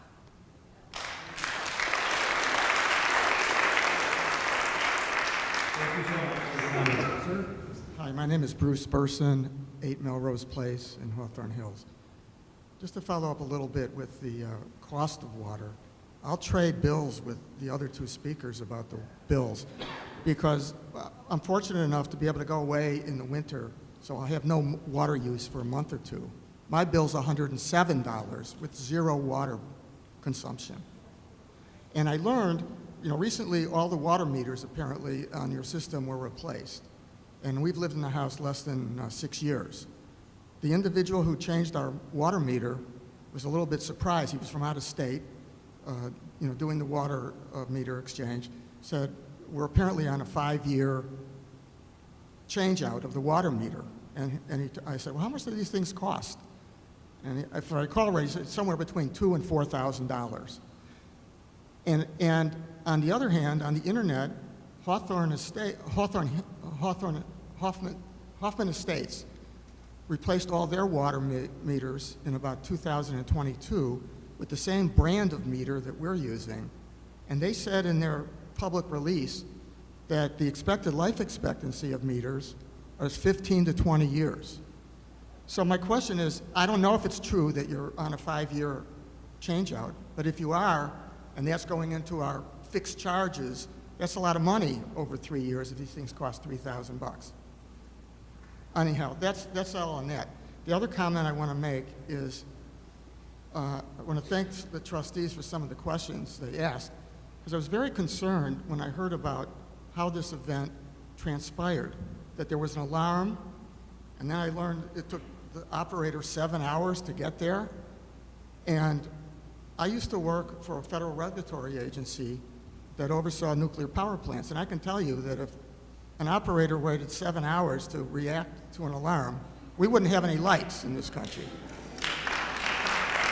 And I don't want to pin it all on the operator, because it's usually management that hasn't set the right tone for operators. Some of it you touched on. They have to have a questioning attitude, and that has to be instilled by senior management. They can't be afraid to raise issues to the next level of management. And you know, some companies, I don't know what your company's culture is, some companies discourage people from raising issues, or they retaliate, or they do this, or they do that. So I would encourage you to consider in your review having some third party examine the management structure and the reporting chain of events, because it's really a disgrace that it took all these many days to find out you even had a leak. The first full day, you issued 4 announcements. Every one of them blamed it on the drought. And yet every one of us who received those notices knew, this can't be. We've had droughts before. But yet your operators couldn't put 2 and 2 together. And if you ignore your instrumentation, you're really headed for trouble. And so I think you need to take a hard look at that. And final comment I have, a question is, at what point in time did you interface with the local fire departments to let them know that there's no water pressure if there was a fire?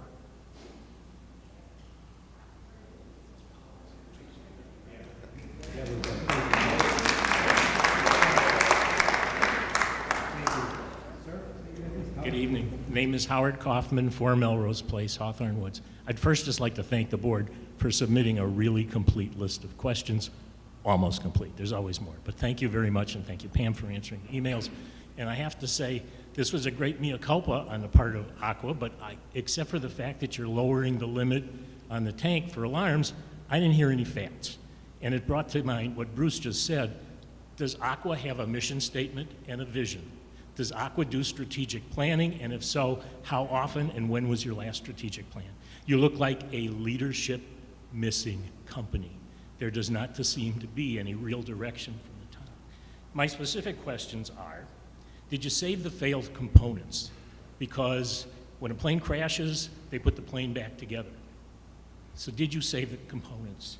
I know you're saying now that you weren't responsible for all the plumbing, but for the plumbing you are responsible for, I learned at last week's meeting that no building permits are required, that you hire the subcontractors, and you're responsible for inspecting the plumbing. Do you have documentation for all of the leaks that were found? Do you have documentation that was passed on to you from the prior vendor who did authorize that work?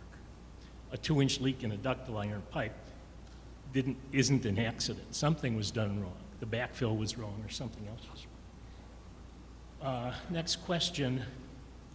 Have you determined the cause of each of the failures? You showed us dots on the map, but, and did you cause your own failures with water hammer? My toilet almost exploded because of the water hammer after the first turn back on of water. And is that what caused the subsequent leaks? Do you know? Are you looking at it? I've talked to the ICC, and they tell me there's an investigation going. It's not really an investigation. Shouldn't call it an investigation. They're still reviewing. And she sent me Aqua's response, which was, it wasn't even the mea culpa part. It was just, here's everything that happened from our perspective, and followed by the last sentence that said,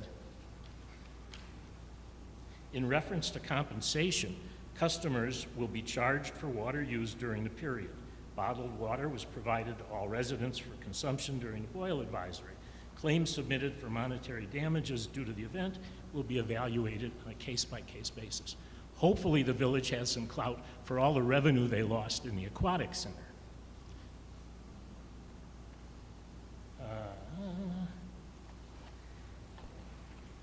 Okay, we'll go on to Part B. How much money does Aqua have budgeted for 2023? for maintenance, for preventive maintenance, for new equipment. I've looked at your website, and you're telling us that there's infrastructure for 2023 and 2024. There's nothing on your website. Your website says the only infrastructure planning that's in the plans is for North Carolina and Pennsylvania. There's nothing for Illinois. So are you blowing smoke, or do you really plan to have an additional well? And the other question, I'll make it my last. What does Aqua do for backflow prevention? Water went out twice that I know of, might have gone out more. So after Legionnaire's disease, backflow prevention became critical. What did you do for backflow? What makes us confident that there wasn't any harmful chemicals sucked back into the system when the water was shut off and turned back on? It does appear, hopefully, some of the questions that the village sent had to do with specifics. Do you have a specific training plan?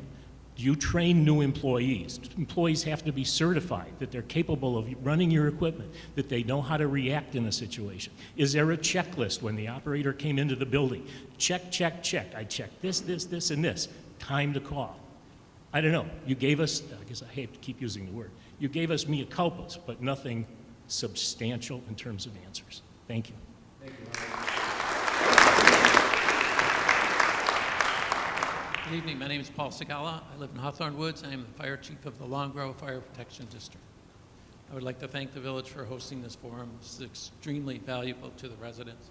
I would also like to thank State Representative Syed and State Senator McConchie for their genuine interest, along with the Lake County board members. While I was personally affected by the water outage, I feel my frustrations are shared by the other affected residents, and I share their feelings presented tonight. And I'm here to address things from a different perspective. In my fire service career that spans over 40 years, with over half of those as a chief officer, I've worked in numerous municipalities and agencies, and our departments depend exclusively on the water suppliers to have adequate resources available when they're needed. Fire departments work hand in hand with the water department, whether it's a city department or a water district, or in this case, a private water utility. We were always informed of repairs, maintenance, or emergencies that could affect our operations. We were also notified immediately when there was an outage or disruption in service. We were also consulted and involved in planned expansions of any portions of the water system. Tonight we heard all about communication. Today is July 31st. None of the 3 fire districts involved in this incident have yet to be notified. For the past year and a half, Aqua's been the complete opposite of communication, and it was dangerously apparent during this incident. When I awoke that morning and had almost no pressure, I called the Aqua number repeatedly. 4 times I actually was told, when I pressed 9 for the emergency number, I got a message saying that number had been disconnected. Eventually, I finally got to someone by using the word emergency, and when he asked, "Are you calling from Hawthorn Woods?" and I said, "Yes," he said, "We have no information, the crews are on the way." I couldn't get any other information from that. I immediately called the Lake Zurich Fire District Chief and called our on-duty shift commander. None of them knew anything about this. We instituted a conference call and put our emergency backup plan in place and instituted a non-hydrant response to our areas. This means that we're bringing tanker trucks from Wakanda, Inverness, Prospect Heights, Countryside, and Mundelein to a reported fire. In our service area, 3 subdivisions in Killdeer. It takes a little bit of time to get those tanker trucks there. We all know what transpired during those 4 days, but the 3 fire departments were never informed or updated. Fortunately, we had a fire marshal who was very diligent from Lake Zurich, who cornered a maintenance crew and finally got a little bit of information, but we had no idea whether that was accurate. It was not Aqua information, it was a worker's information. So we continued to rely on our contingency plans and fortunately did not have to use them during that time. So residents count on the water supplier to supply clean, safe drinking water. But really the true purpose and benefit of a municipal water system is to supply availability for water for firefighting. This is actually what they're designed for. They're engineered for that. The pressures are determined and the mains are sized in order to provide the needed fire flow. Individual customers are allowed to tap these water mains so they can have domestic service. When I received my first bill from Aqua as a customer, I noticed the public fire protection charge, and I immediately called to inquire to that. That was foreign to me. I had never seen that before on a water bill. I know of no municipality that charges a fire protection charge. My first 2 calls were given very vague answers, and I was told that it's allowed in Illinois. I also inquired via email and got a very similar response and said the explanation is on your bill. There is no true explanation. It's still very vague. 1, the fire department's use of the system. How is that calculated? The fire hydrant's installation and maintenance. Well, the developers paid for the installation of the hydrants, and have they been maintained? What I heard tonight is we flush the hydrants once a year. That doesn't seem like an exorbitant cost to me.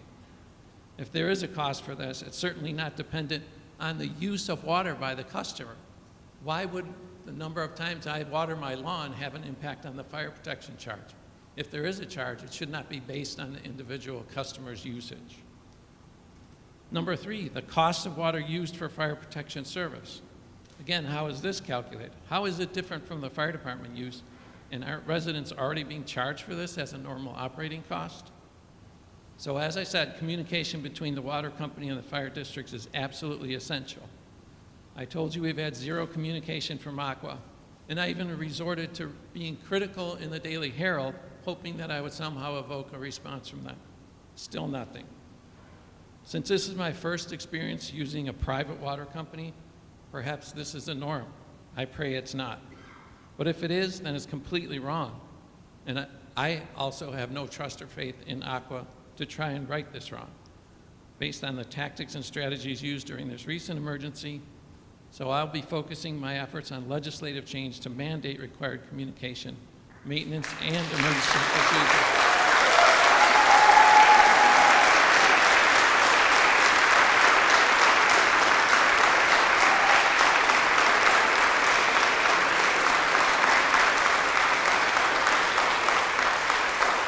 Thank you. I look forward to hearing from you at some point.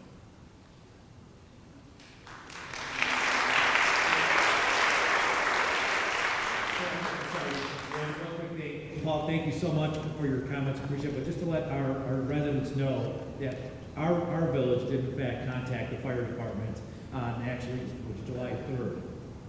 July 2nd at 12:30. July 2nd at 12:30. So we did contact our fire protection district. Paul, thank you so much for your comments. Much appreciated. Sir, please state your name. Good evening. My name's Ken Orr, and I live at 23800 North Muirfield in Killdeer.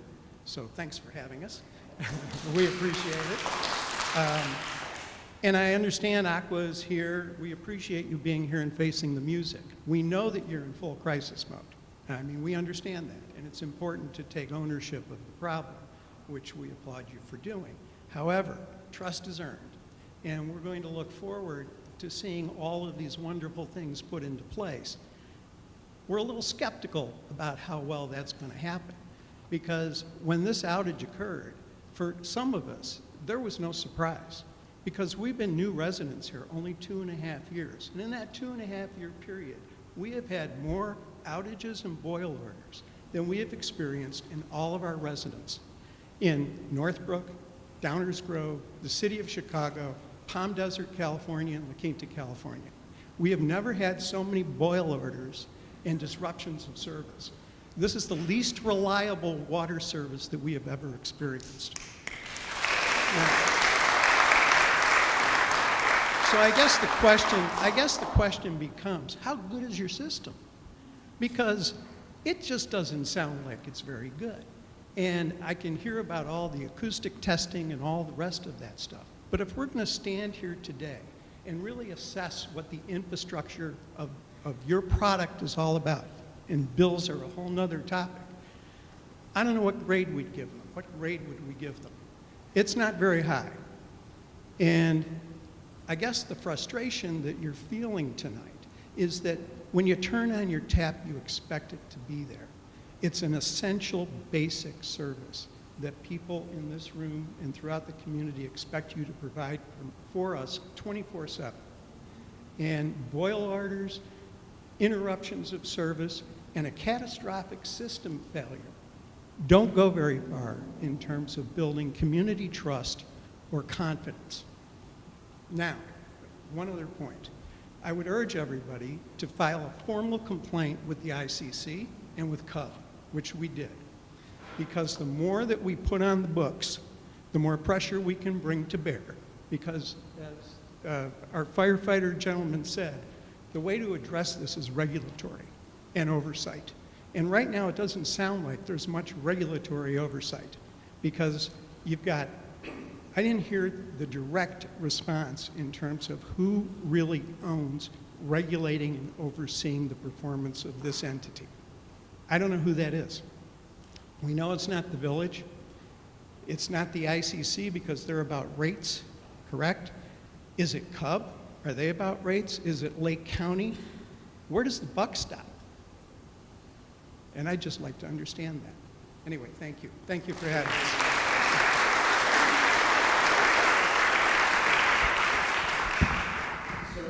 One thing, I just want to remind everybody, we have a hard stop time out of respect for the church at the facility at 9 o'clock.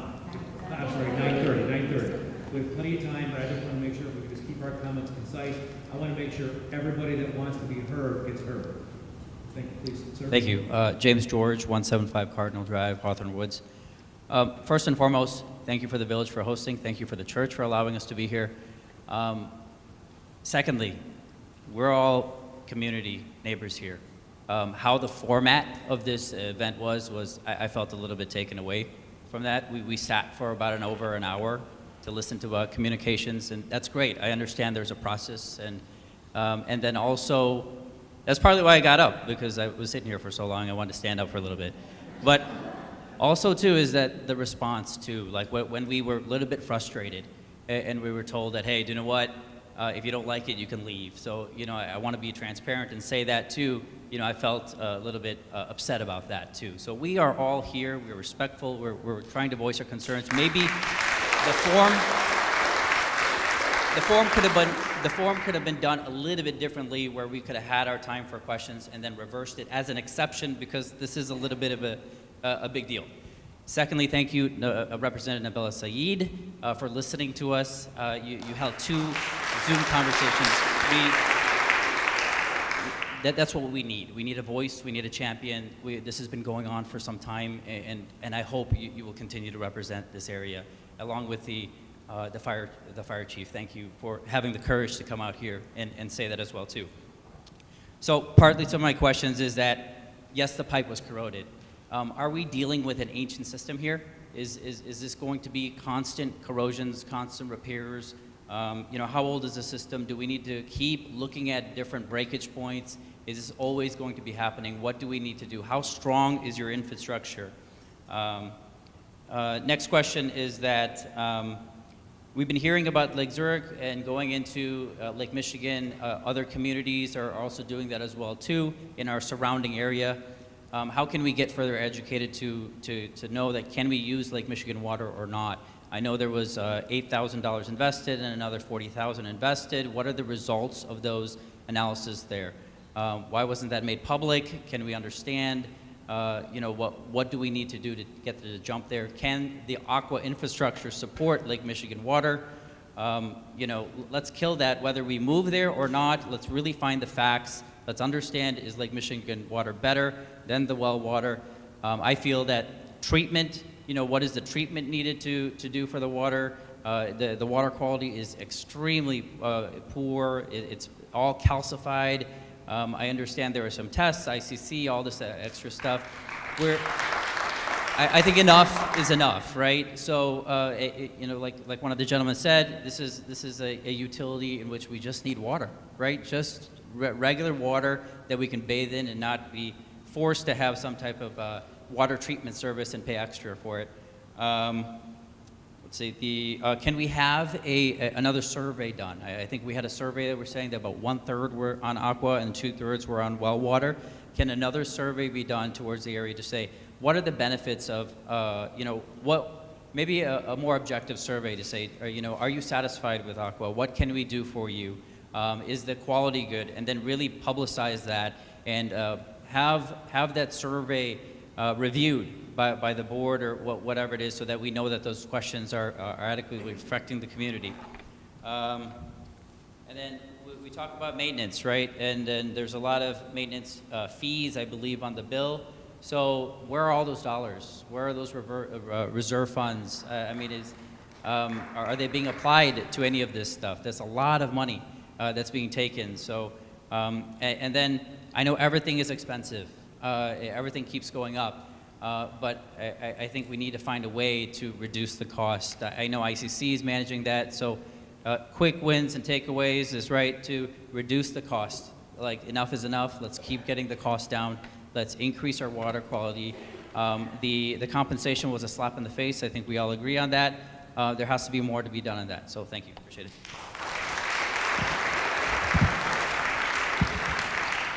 Thank you so much for your comment. I just want to clarify one thing. Never said if you don't like it, you can leave. The only comment that was made is if you're going to be shouting out from the crowd, you'll be asked to leave. Again, this is not a public hearing, it's a board meeting. We want to make sure everybody gets heard, everybody's shouting over everybody, nobody's going to get heard, nobody's going to get the answers we want. We want everybody to have a chance to speak, and we want to have everybody a chance to get heard. So thank you so much for coming up. Hope you got your exercise stretching up. And sir, please, your comments. Good evening. This is Barry Cahotis. I'm at 2 Ruffled Feathers Court in Hawthorn Woods Country Club. I've been there since 2005. I'd like to ask everybody to look at the questions and answer sheet that we were given when we came in and turn to the back side to the bullet points.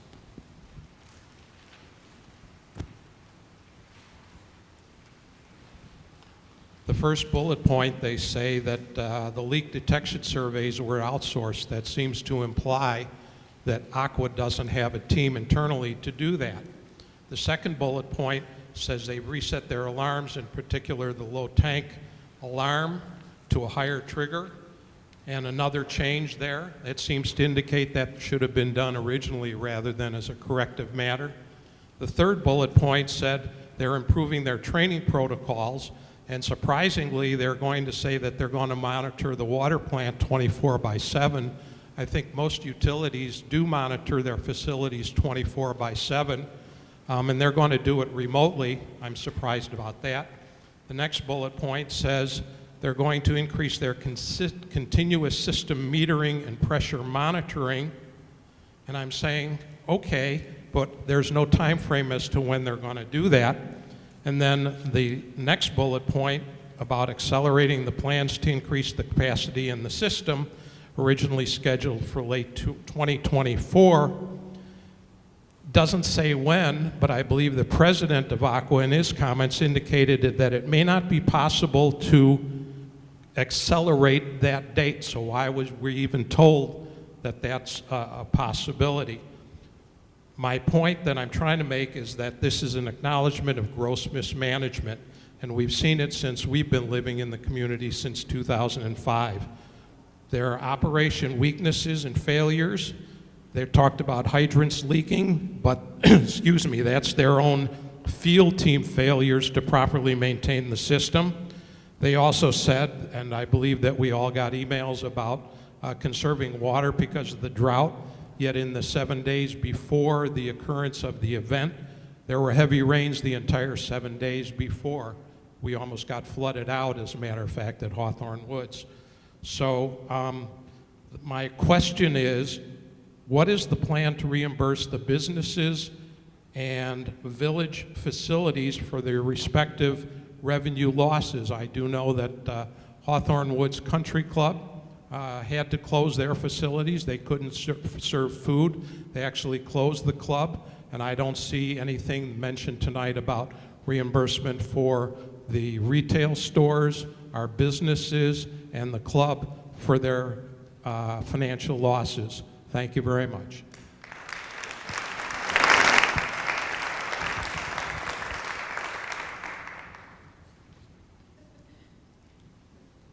Hi, my name is Marlene Langner. 114 Tournament Drive, East Hawthorn Woods. I'm sorry, could you repeat? I couldn't hear your name and address, please. Okay. We talked about truth and transparency and all that is appreciated, but I think. Okay. We talked about the truth and transparency of the company. Oh, Marlene Langner, 114 Tournament Drive East. My main concern is the honesty about the safety of the water. It says here, was the water ever unsafe to drink? No, results from water tests show the water was not contaminated. During several boil orders, we boil the water for 10 minutes, and there is a brown sediment on the bottom of every pot, every kettle, after it was allowed to sit. And I honestly just do not see how this is safe and how the water is going to be safe going forward. So that's all.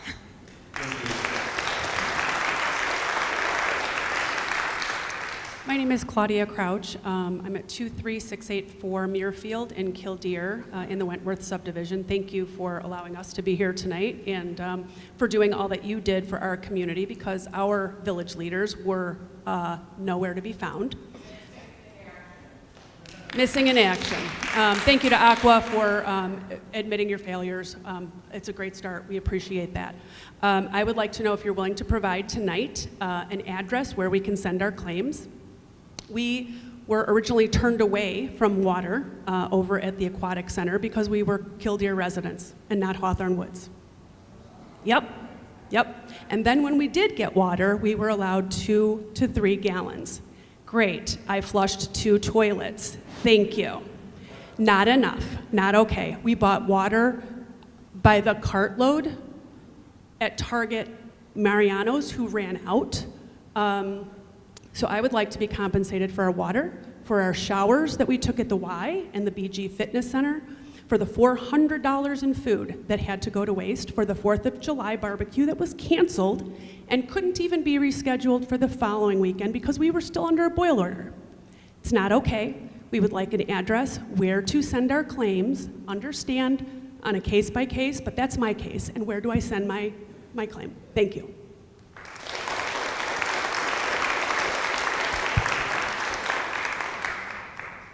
Hello, my name's Kamel Aranki, 32 Palisades Boulevard. Don't want to repeat a lot of what my fellow neighbors have said, but one thing that resonated with me and I agree with is this complete loss of trust. Everything you guys said here today, I'm going to be honest, doesn't pass the smell test, right?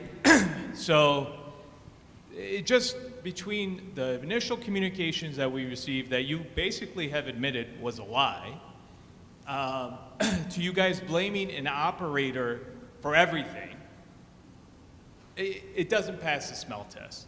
So what I would ask is that the village commissions an independent third-party assessment and audit of your system that you guys will pay for, that will tell us what happened, the root cause of exactly what happened, that tells us the state of the system that you very apparently have mismanaged. And given what we pay for, there should be gold coming out of that water, okay? Your system, there should never be a failure. You guys should have every communication to us be crystal clear. We should have somebody, anytime we call on the phone, be able to answer our questions. Your fiduciary duty is to your shareholders, not your customers. And you've made that clear with how you've treated us and how you responded to this incident. Furthermore, to the village, I appreciate what you guys have done in responding to the emergency and getting water, etc. But there's a lack of outrage from you guys. The first email we got from you, Mayor DiMaggio, was quite frankly insulting. It was hands off, this is Aqua, we don't have anything to do with this.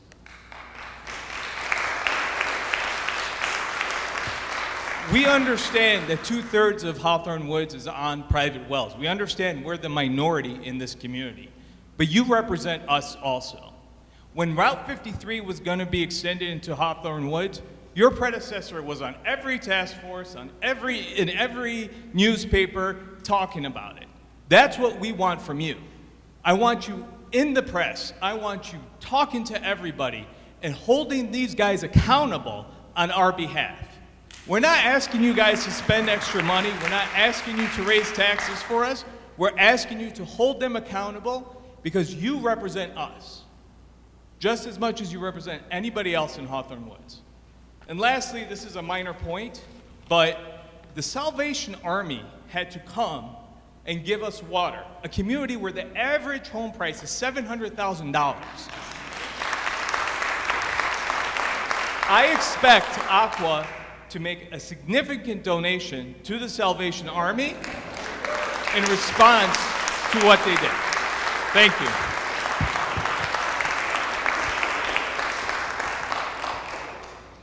Tough act to follow. Eric Hutchins, 35 Andrew Lane, Hawthorn Woods. As part of my profession, I actually write cybersecurity incident response plans. So there's part of me that sympathizes with you. Change the situation, I would be on that side of the table whispering in your ear on how to deal with the angry hordes of people. But I'm also the father of 4 small children, and that is where my sympathy ends. We have talked over and over again about communication. I am glad to hear you communicating to us that your response plan failed. That takes a lot of humility, and I'm very glad to hear that. Mr. Mayor, your plan failed too. I appreciate all the things the village did, but I really would hope you would have the humility with the entire board to look at how you could have done things better. Because ultimately, when our water was out for that long, it still is your failure. That's just a matter of accountability. We've talked over and over about the communication. I want to add one thing about the initial day 1 communication with your emergency response or your emergency number.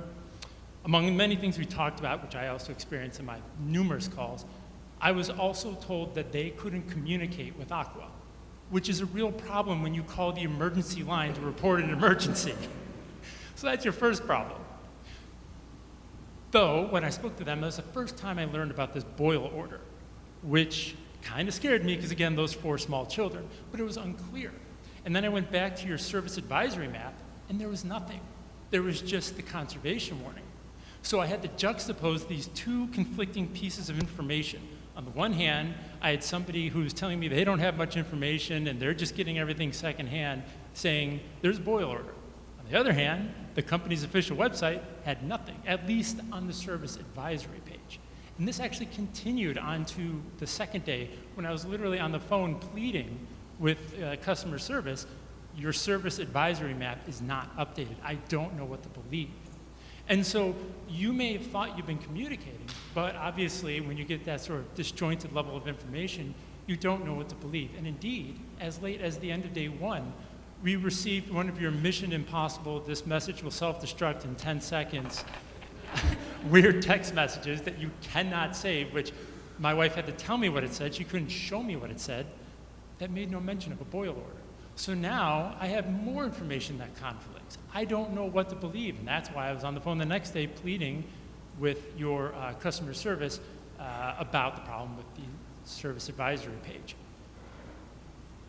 Ma'am, you said this wasn't a water quality issue. With all due respect, it is. The moment you issued the boil order, it became a water quality issue, whether or not the water was okay. Because as soon as that order goes out, we have to treat it as if it's a problem. And one thing we haven't discussed is we're talking about the ICC and a number of regulators. I'm sure you're well aware.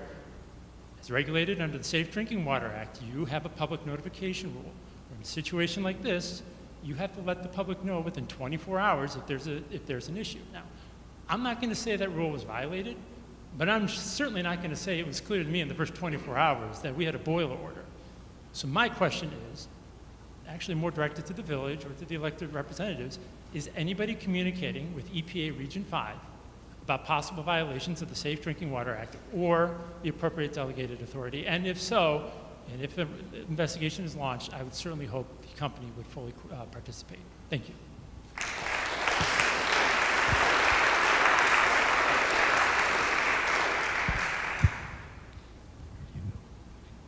I need the hand. I'm Greg Park, 9 Andrew Lane in Hawthorn Hills. I brought this up, a couple of these points up at last week's board meeting, but I'd like to just sort of bring them up again. Where is it? Well, okay, so you mentioned there was a survey conducted with Acorn Acres, but that's nearly 20 years ago. And since then, since that time, many of our surrounding communities in Lake County and many studies have determined that the well water is not sustainable for the long term was the conclusion.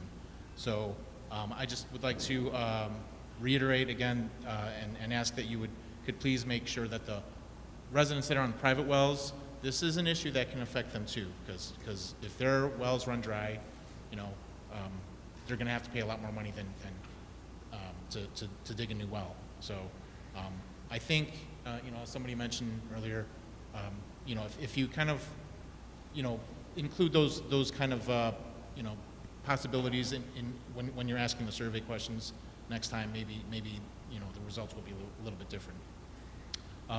We've heard from several people already about really I think the main complaint that a lot of us have about Aqua is not just this incident that happened over July 4th, but it's really just the bill, right? The cost of the water service and the quality of the service that many of us have been getting, right? The cost being 2 to 3 times higher compared to other municipalities. We too used to live in Buffalo Grove, and our bill was like $40-something a month or something. So I would love to have that back. But anyway, I recognize that I think when this question was asked before, why the rates are so high, the answer was sort of, well, that's what it costs to provide the water service. But we know it's not just for providing the water service, because you're a private business, you're trying to grow your business, and you're trying to increase your profit. So we know that it costs us more to get our water service from a private for-profit company than it would from municipal service. So another thing that we talked about last week was the ownership of the infrastructure in Hawthorn Woods. It was mentioned that Aqua, I guess there's an assumption that Aqua just owns all the water infrastructure in our village. I was just wondering, what's the basis of that ownership? Did you pay for it all? Did you build it all? Did the developers build it and you paid for it? There's the water main that broke. In this response thing, you said that it was some other entity that had put it in before you. Did you pay someone for that? Assuming that you own that now, or is it just sort of like annexed by you, and you don't have to do anything for that? There's a federal grant money that's coming in, like $1.5 million. That's supposed to be used to extend the water infrastructure over by Gilmer Road. Who's going to own that infrastructure? I believe the answer I got last week was, well, it's going to connect to Aqua, so Aqua's going to kind of own it. So that's, taxpayer money. I mean, and you can address this after I'm done if you need to, but taxpayer money that's going to infrastructure that's going to belong to a private company. So I think that's really a big deal. So, and then finally, also in here, you say, there's a question, was the water ever unsafe to drink? No. I have some vials of water that I tested from my house, and there's I don't know if you guys are on Facebook in our group, but there's a couple here that clearly show the presence of bacteria. So this was from the filter in my refrigerator that we had just replaced like about a week before July 4th. So clearly there's water,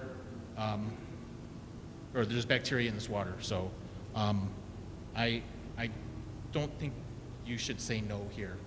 So it might be fine now, because I know when the water was restored, it was there seemed like there was a lot of extra chlorine or something. It was like I felt like I was at the swimming pool, but I think there was probably some contamination earlier than that. So I think that's all I have. Thank you for being here.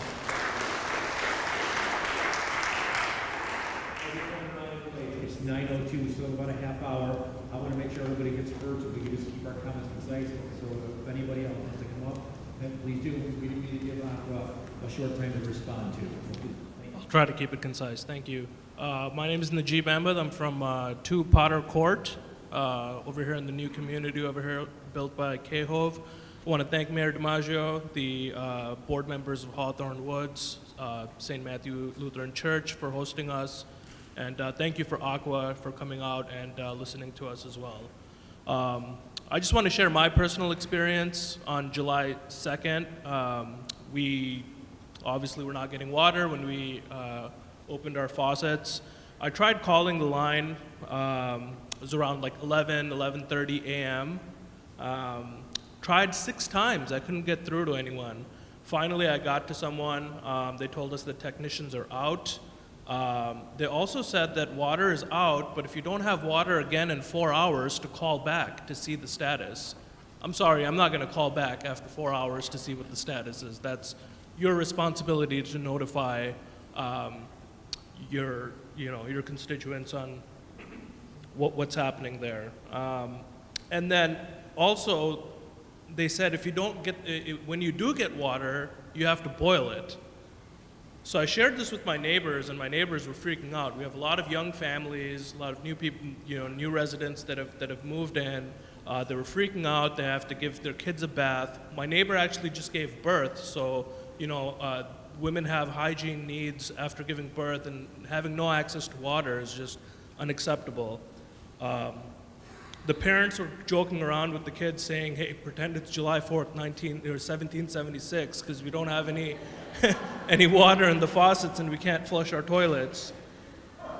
It wasn't until later that evening around 6 p.m., Village of Hawthorn Woods posted something on their Facebook about some type of boil order, and it's absolutely ludicrous that we didn't hear any word of a boil order from Aqua in that time. I'm not sure when Aqua gave the boil order, but it was not in a timely manner. We heard what you had to say about hiring a new answering service for your needs, and that's just, I don't know if that's the solution. You have to employ people. You need to heavily train them on customer service, how to handle themselves in an emergency situation like this, in a crisis. And you should not be asking your residents to call back 4 hours later to see if water is there. And lastly, I'm just going to try to keep it concise. I'm just going to end with, reiterating the fact that email we got that here's $100. It's double the average of, a water bill. That's a complete slap in the face. So you guys need to do better.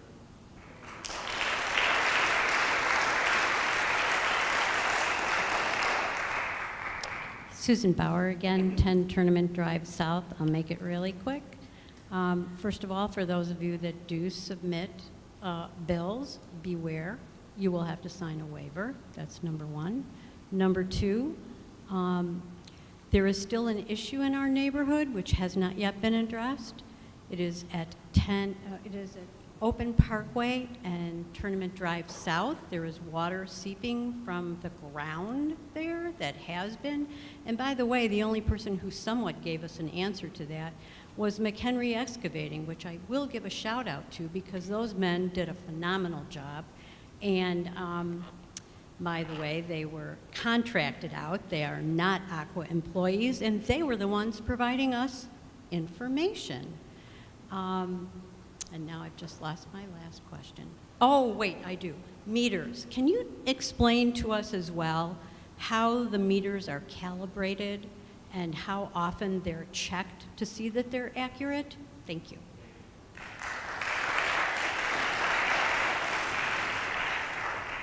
Hello, I'm Tom Etling from 15 Tournament Drive South in Hawthorn Woods Country Club.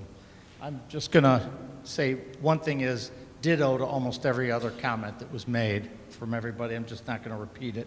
But one thing I think does bear a little bit repeating. I don't know if the employees from Aqua have gone through the system and the processes and things that are in place when someone has an issue and calls in. Because Sunday morning, when it first went out, I called. It says, if you're reporting a water outage, say emergency. I said emergency. And as someone said earlier, clearly came back and said, oh, that number's not in service. Most of my neighbors and stuff that I talked to trying to get a hold of somebody to find out what's going on or to report the outage got the exact same thing. Very few people that I talked to actually got through to somebody, and on Sunday morning we're told to boil water. That was Sunday morning. On Sunday afternoon, somewhere around mid-afternoon, an update came. I think it was the first communication that we got from Aqua. Basically was I don't know if it was a legalese thing or what, but it was pretty much a worthless update. And the village followed with a reply. So I called the Aqua number again, and I actually got through to somebody. And the answer they gave me was, this is all we're told. We don't know if you're supposed to boil or not. So I said, can you pass that along back to Aqua to at least tell them, some people are told boil order, we need to know what the hell's going on. And the answer I got back was that that subcontractor that was on the phone could not get a message to Aqua, period. I'm sorry, if it's Aqua's subcontractor and you won't listen or won't accept any information from them, that's absolutely ridiculous. The other thing is, someone did mention about flags all over the place. One of the leaks was my neighbor's front yard, right next door. About 3 or 4 weeks before this event, Aqua had flags put up along the side between our houses into their backyard. They're all still there, but obviously something was amiss at that point. Don't know if that was a leading indicator or something else, but Aqua has done nothing with anything about those flags other than when you found out on the morning of the 4th of July that there was a leak there. Do the flags have to stay forever? Or can we take them out? Or is Aqua going to take them out? Or is Aqua going to do anything with it? Because I don't remember if it was Neil or who said that there's flags on their side too all over, and they are still around because, you know, that during those days, people came and marked everything out, but did nothing with it. But the ones next door to us were there at least 3 or 4 weeks before, and they were told it was Aqua that had that done. So the question is, what was going on 3 or 4 weeks before too? And is that an issue that could have helped some of this? I don't know. Thank you. We're going to have 5 more minutes of public comment, and then Aqua's going to get a chance to respond. I'm sorry, we have 2 dollars to stop at 9:30. Okay, I'll be quick. Hey, I'm Andrew Piscitello, 53 Pacific Avenue in Hawthorn Woods. Real quick, I'm not sure if everyone else was as surprised as I was when I found out one of the leaks was 500 gallons per minute. That's 8.3 gallons per second. That's like flushing 5 toilets every second for who knows how long the leak lasted. I was just kind of shocked. I wanted to say and kind of clarify that our bills, at least mine, are so high due to 3 fixed costs: sewer, hydrant, and our meter. And about 75% of my bill is to those 3 fixed costs. And the reason why, I want to talk about the meter real quick. Someone had already stated that we pay about $41 a month for 1 meter. That's for a 1-inch meter. On Aqua's site, it says, note the most residential meters will be between 5/8 of an inch or 3/4 inch. The cost for a 1-inch meter, which we all have installed, is $41. 5/8 inch is $17, and 3/4 inch is about $25. So it's a very steep cost for just the meter alone, and it scales up as the meter size increases. So that's partially why your bill is so high. I just had some quick comments to the board. The village's emergency response plan, which in part included distributing water bottles, was appreciated. But as another commenter said, Many of us feel it wasn't enough. Fortunately for us, due to the proximity of Costco's and Targets, bottled water is cheap and plentiful, at least until they ran out. For our house, the issue was we couldn't flush the toilets or take showers for days. And the smells that were coming out of the house were terrible. So as a constructive form of feedback, if possible, I encourage the village to consider extending their emergency response by forming relationships with nearby towns with more reliable water systems and their churches, gyms, and our businesses to allow for free use of showers and toilets if this ever happens again. Secondly, the mayor cited a 20-year-old 2003 survey as evidence suggesting residents don't want to switch to lake water. The survey was just 94 residents in one subdivision, with 56% saying they would not want to switch and 26% saying they would want to switch. So in the last 20 years, a lot has changed in the area, such as population growth. Hawthorn Woods has about 9,000 residents and Killdeer about 4,000. And during the water issues, 1,000 residents signed a change.org petition to switch to lake water. Neighboring communities, including Volo, Wakanda, Lake Zurich, are all pursuing lake water.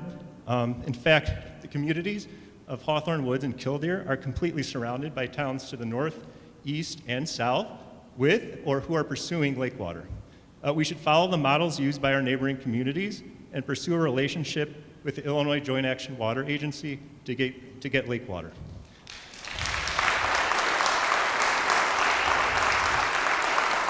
And then quickly as a final point, good systems engineering should be robust to modes of failure. Aqua's was not robust, as we heard tonight, on multiple fronts. And I'd like to bring up that in 2021, the engineering report to Lake Zurich, consultants reported that the longest water outage reported by 3 of the largest local suppliers of lake water in the suburban area was 24 hours in Vernon Hills in 2019. So just to put it into context, and that's all I have to say. Thank you.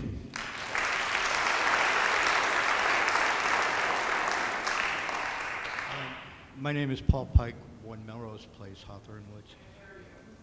1 Melrose Place, Paul Pike. My question is just kind of for the board, it's kind of an accounting question, and I would like to know how much this whole incident has cost Aqua, both the costs they've already incurred, tonight's costs, this remediative training and monitoring, and the $100, their total cost, and how they're going to account for it.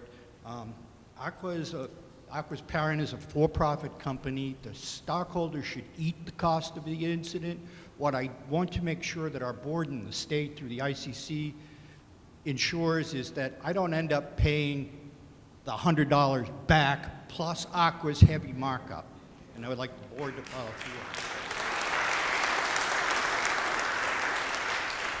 Hi, Greg Park from Andrew Lane again. I just wanted to bring up real quick, the residents in our subdivision, Hawthorn Hills, that live on Pacific Avenue, have periodically brought up concerns about lots of midge flies coming from those retention ponds that you have like just behind them. So just want to know if there's any ongoing plan or permanent plan to sort of ameliorate those issues. And since I don't live on Pacific, it's not really my issue, but I don't know if anyone here wants to talk about it.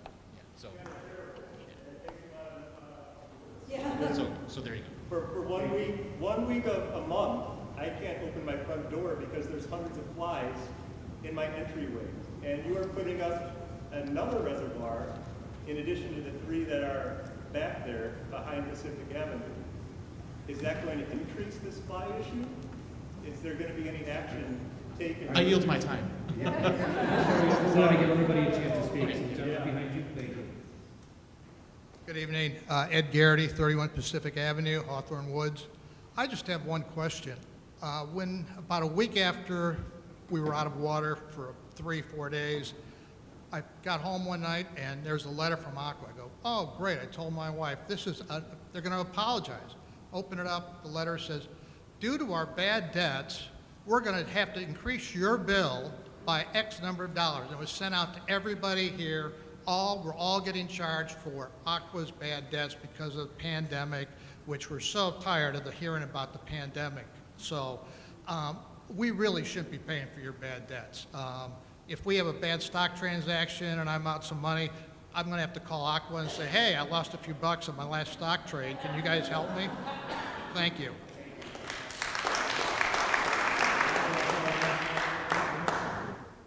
Hello, thanks for coming tonight. I'm Caroline Woodmansey from 5 Andrew Lane. I don't know if it was raised already, but I just wanted to call attention to one of the communication pieces, which I think we've already acknowledged there was a gap there. But you know, halfway through the water outage, I checked the Aqua website, and it actually stated that it was resolved. And so I called and talked to the customer service person and indicated that I have 0 water coming out of my faucet, but your website states that it's resolved, so that needed to be updated. And they said that they could not make any updates to the website on the weekend. So I said, well, this is inaccurate, should be resolved regardless of it being the weekend.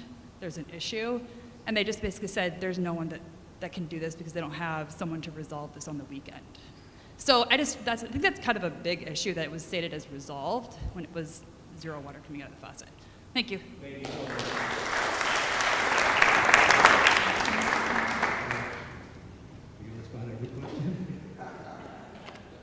Will you give Aqua a chance to respond right now? Yeah, no, I don't think we'll be able to, I can't, sorry, this is kind of up against the altar. I'm not certain I'm going to be able to get to all of those questions here with the team. We did take notes. This is just the start, and again, I really hope we do establish, you know, this advisory council where we can work with you on an ongoing basis. There are a lot of issues here. I guess the one I want to speak to up front is the public trust. So, you know, I've been a water professional for 30 years now. It's my vocation. We let you down, and we losing that public trust, you know, we're going to do our darndest to earn it back. But this was a severe incident. The extent of it, the lack of communications. I understand why you like, what is this company that we pay these bills to? You know, do they even know how to manage? And I am telling you we do. I am telling you we're going to make this right. I'm telling you that we're going to work with you on it. And it's going to take a long time. But, you know, thank you for showing up tonight. Thank you for being honest with us. We are trying to give the most honest, transparent answers we can. I'm sorry if some of them were not as clear as they could be. But we really do want to work with you. And, you know, again, thank you for being here. The other thing that I want to talk about, and it's, again, tied to the public trust. And I was certainly not trying to be dismissive in any way of water quality concerns. And so, again, we are not a government, right? Nobody elects us. We don't answer to public officials. I understand you have concerns maybe with the village. Honest, this water system is our responsibility. I am grateful for the amount of leadership in the vacuum that we had that the village took over. But when it comes to rates, when it comes to service, that's us. We own it. And so on water quality, again, we're regulated by EPA under the Safe Drinking Water Act and the Clean Water Act. I think somebody here mentioned that earlier. And those are our regulations. And in this case, on the water quality side, we were communicating throughout with IEPA and you know, working with them lockstep. And if we want to have another session and we can go into more of the water quality concerns and have IEPA there, you know, we're happy to do that. And then financially, we're regulated by the Illinois Commerce Commission. We are a monopoly. You guys are not going to be able to put in another main down the street and have another supplier tomorrow. And so and this is true of gas utilities and power utilities too. And because of that monopoly, we are regulated through the Utility Commission to provide prudent investment and reliable service. And they do hold us to certain standards. And again, we can look at doing independent audit. We can look at, you know, maybe teaming with the Illinois Commission on what they want to do there, you know, all that. But, you know, that is how we're regulated. We don't, you know, we comply up through EPA on the environmental, safe drinking water, Clean Water Act side, and on the financial side and our rates and making sure they're prudent, that's through the Utility Commission. And then just a little bit, we're going to have other sessions on rates and what your bills goes to. But again, as somebody who worked as a water director for a city water utility and who's somebody who works here now, I mean, you are absolutely correct. Government is completely pass through. You know, they pay you debt service for putting in capital, and then the O&M for chemicals and power and labor. All of that is what goes into a municipal water bill. As an investor or a regulated utility by a commission, we do have investors. We can fund infrastructure investment through equity as well as debt. And our investors, our top investors, are index funds, 401k, and pension funds. It's not, you know, I think people think of like fat Wall Street cats, and you know, I mean, it's a good investment. They're like, this is infrastructure, it's lower risk, they choose to invest in it. So yes, we do have investors that are shareholders, and the Utility Commission determines what kind of rate of return. They're giving us equity, just like the bank gives us debt, and the Utility Commission tells us what kind of interest rate they can get back, so to speak. So that's just a little bit about how our model works versus government, and again, happy to get into some of that more in future sessions. Well, I want to thank you guys so much for the time you're giving us. I just think one answer you could give us, there was a lot of information, a lot of concerns, a lot of questions that our residents had. We would just like, I think, a time frame as to when they'll be able to get the answers to their questions, and a medium. How do you propose to answer it? Is it going to be through your website? We'll be happy to pass it on too. But I think we want to know, when can we expect answers to all these questions, and how are you going to get those answers to our residents? So the website is definitely our main communications portal. We will, and welcome to hear back from you all as to what you feel is the best way of communicating. We will also send emails if you have allowed us to be able to send you emails through that Water Smart alert with some of the communication. And again, we'd like to form this advisory council, you know, as soon as possible to start being able to delve in person on some of, especially the more technical issues. Is there anything else? Oh, time-wise. So there were a lot of questions here tonight, and I think we have most of them together already. You know, can you give us a week, or you want it sooner? All right. Can I ask one last question?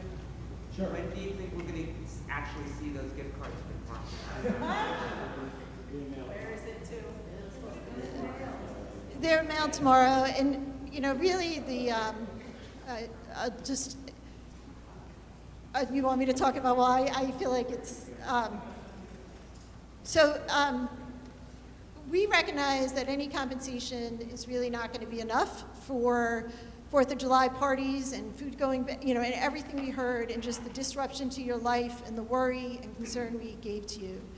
We did want to do some kind of gesture where, you know, you weren't expecting $100, where, you know, maybe you could go out for a bite to eat, and, you know, you know, that wasn't the intent. So why did it go out with that message? At the last minute, someone higher up than me just wasn't happy with the messaging, and it went out that way, but it was really not the intent or sentiment behind it. Is that what you wanted me to say? I know. They are being delivered tomorrow. Where is the gift card to?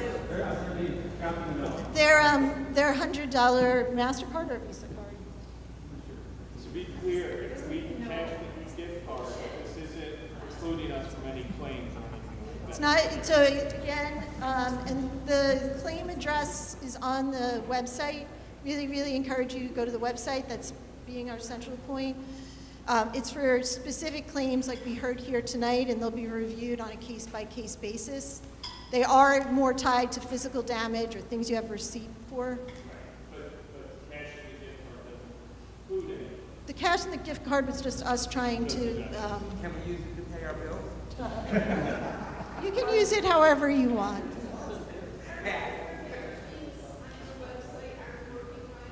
No.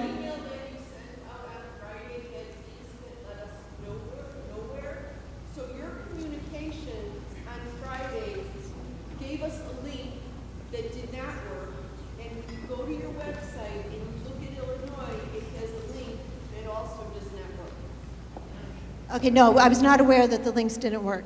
They're not working. So please don't talk about communication improving because it hasn't. Okay. Yeah.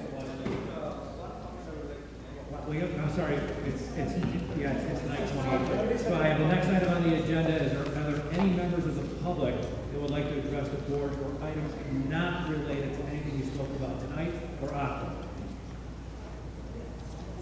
It cannot be related to Aqua or anything that we talked about.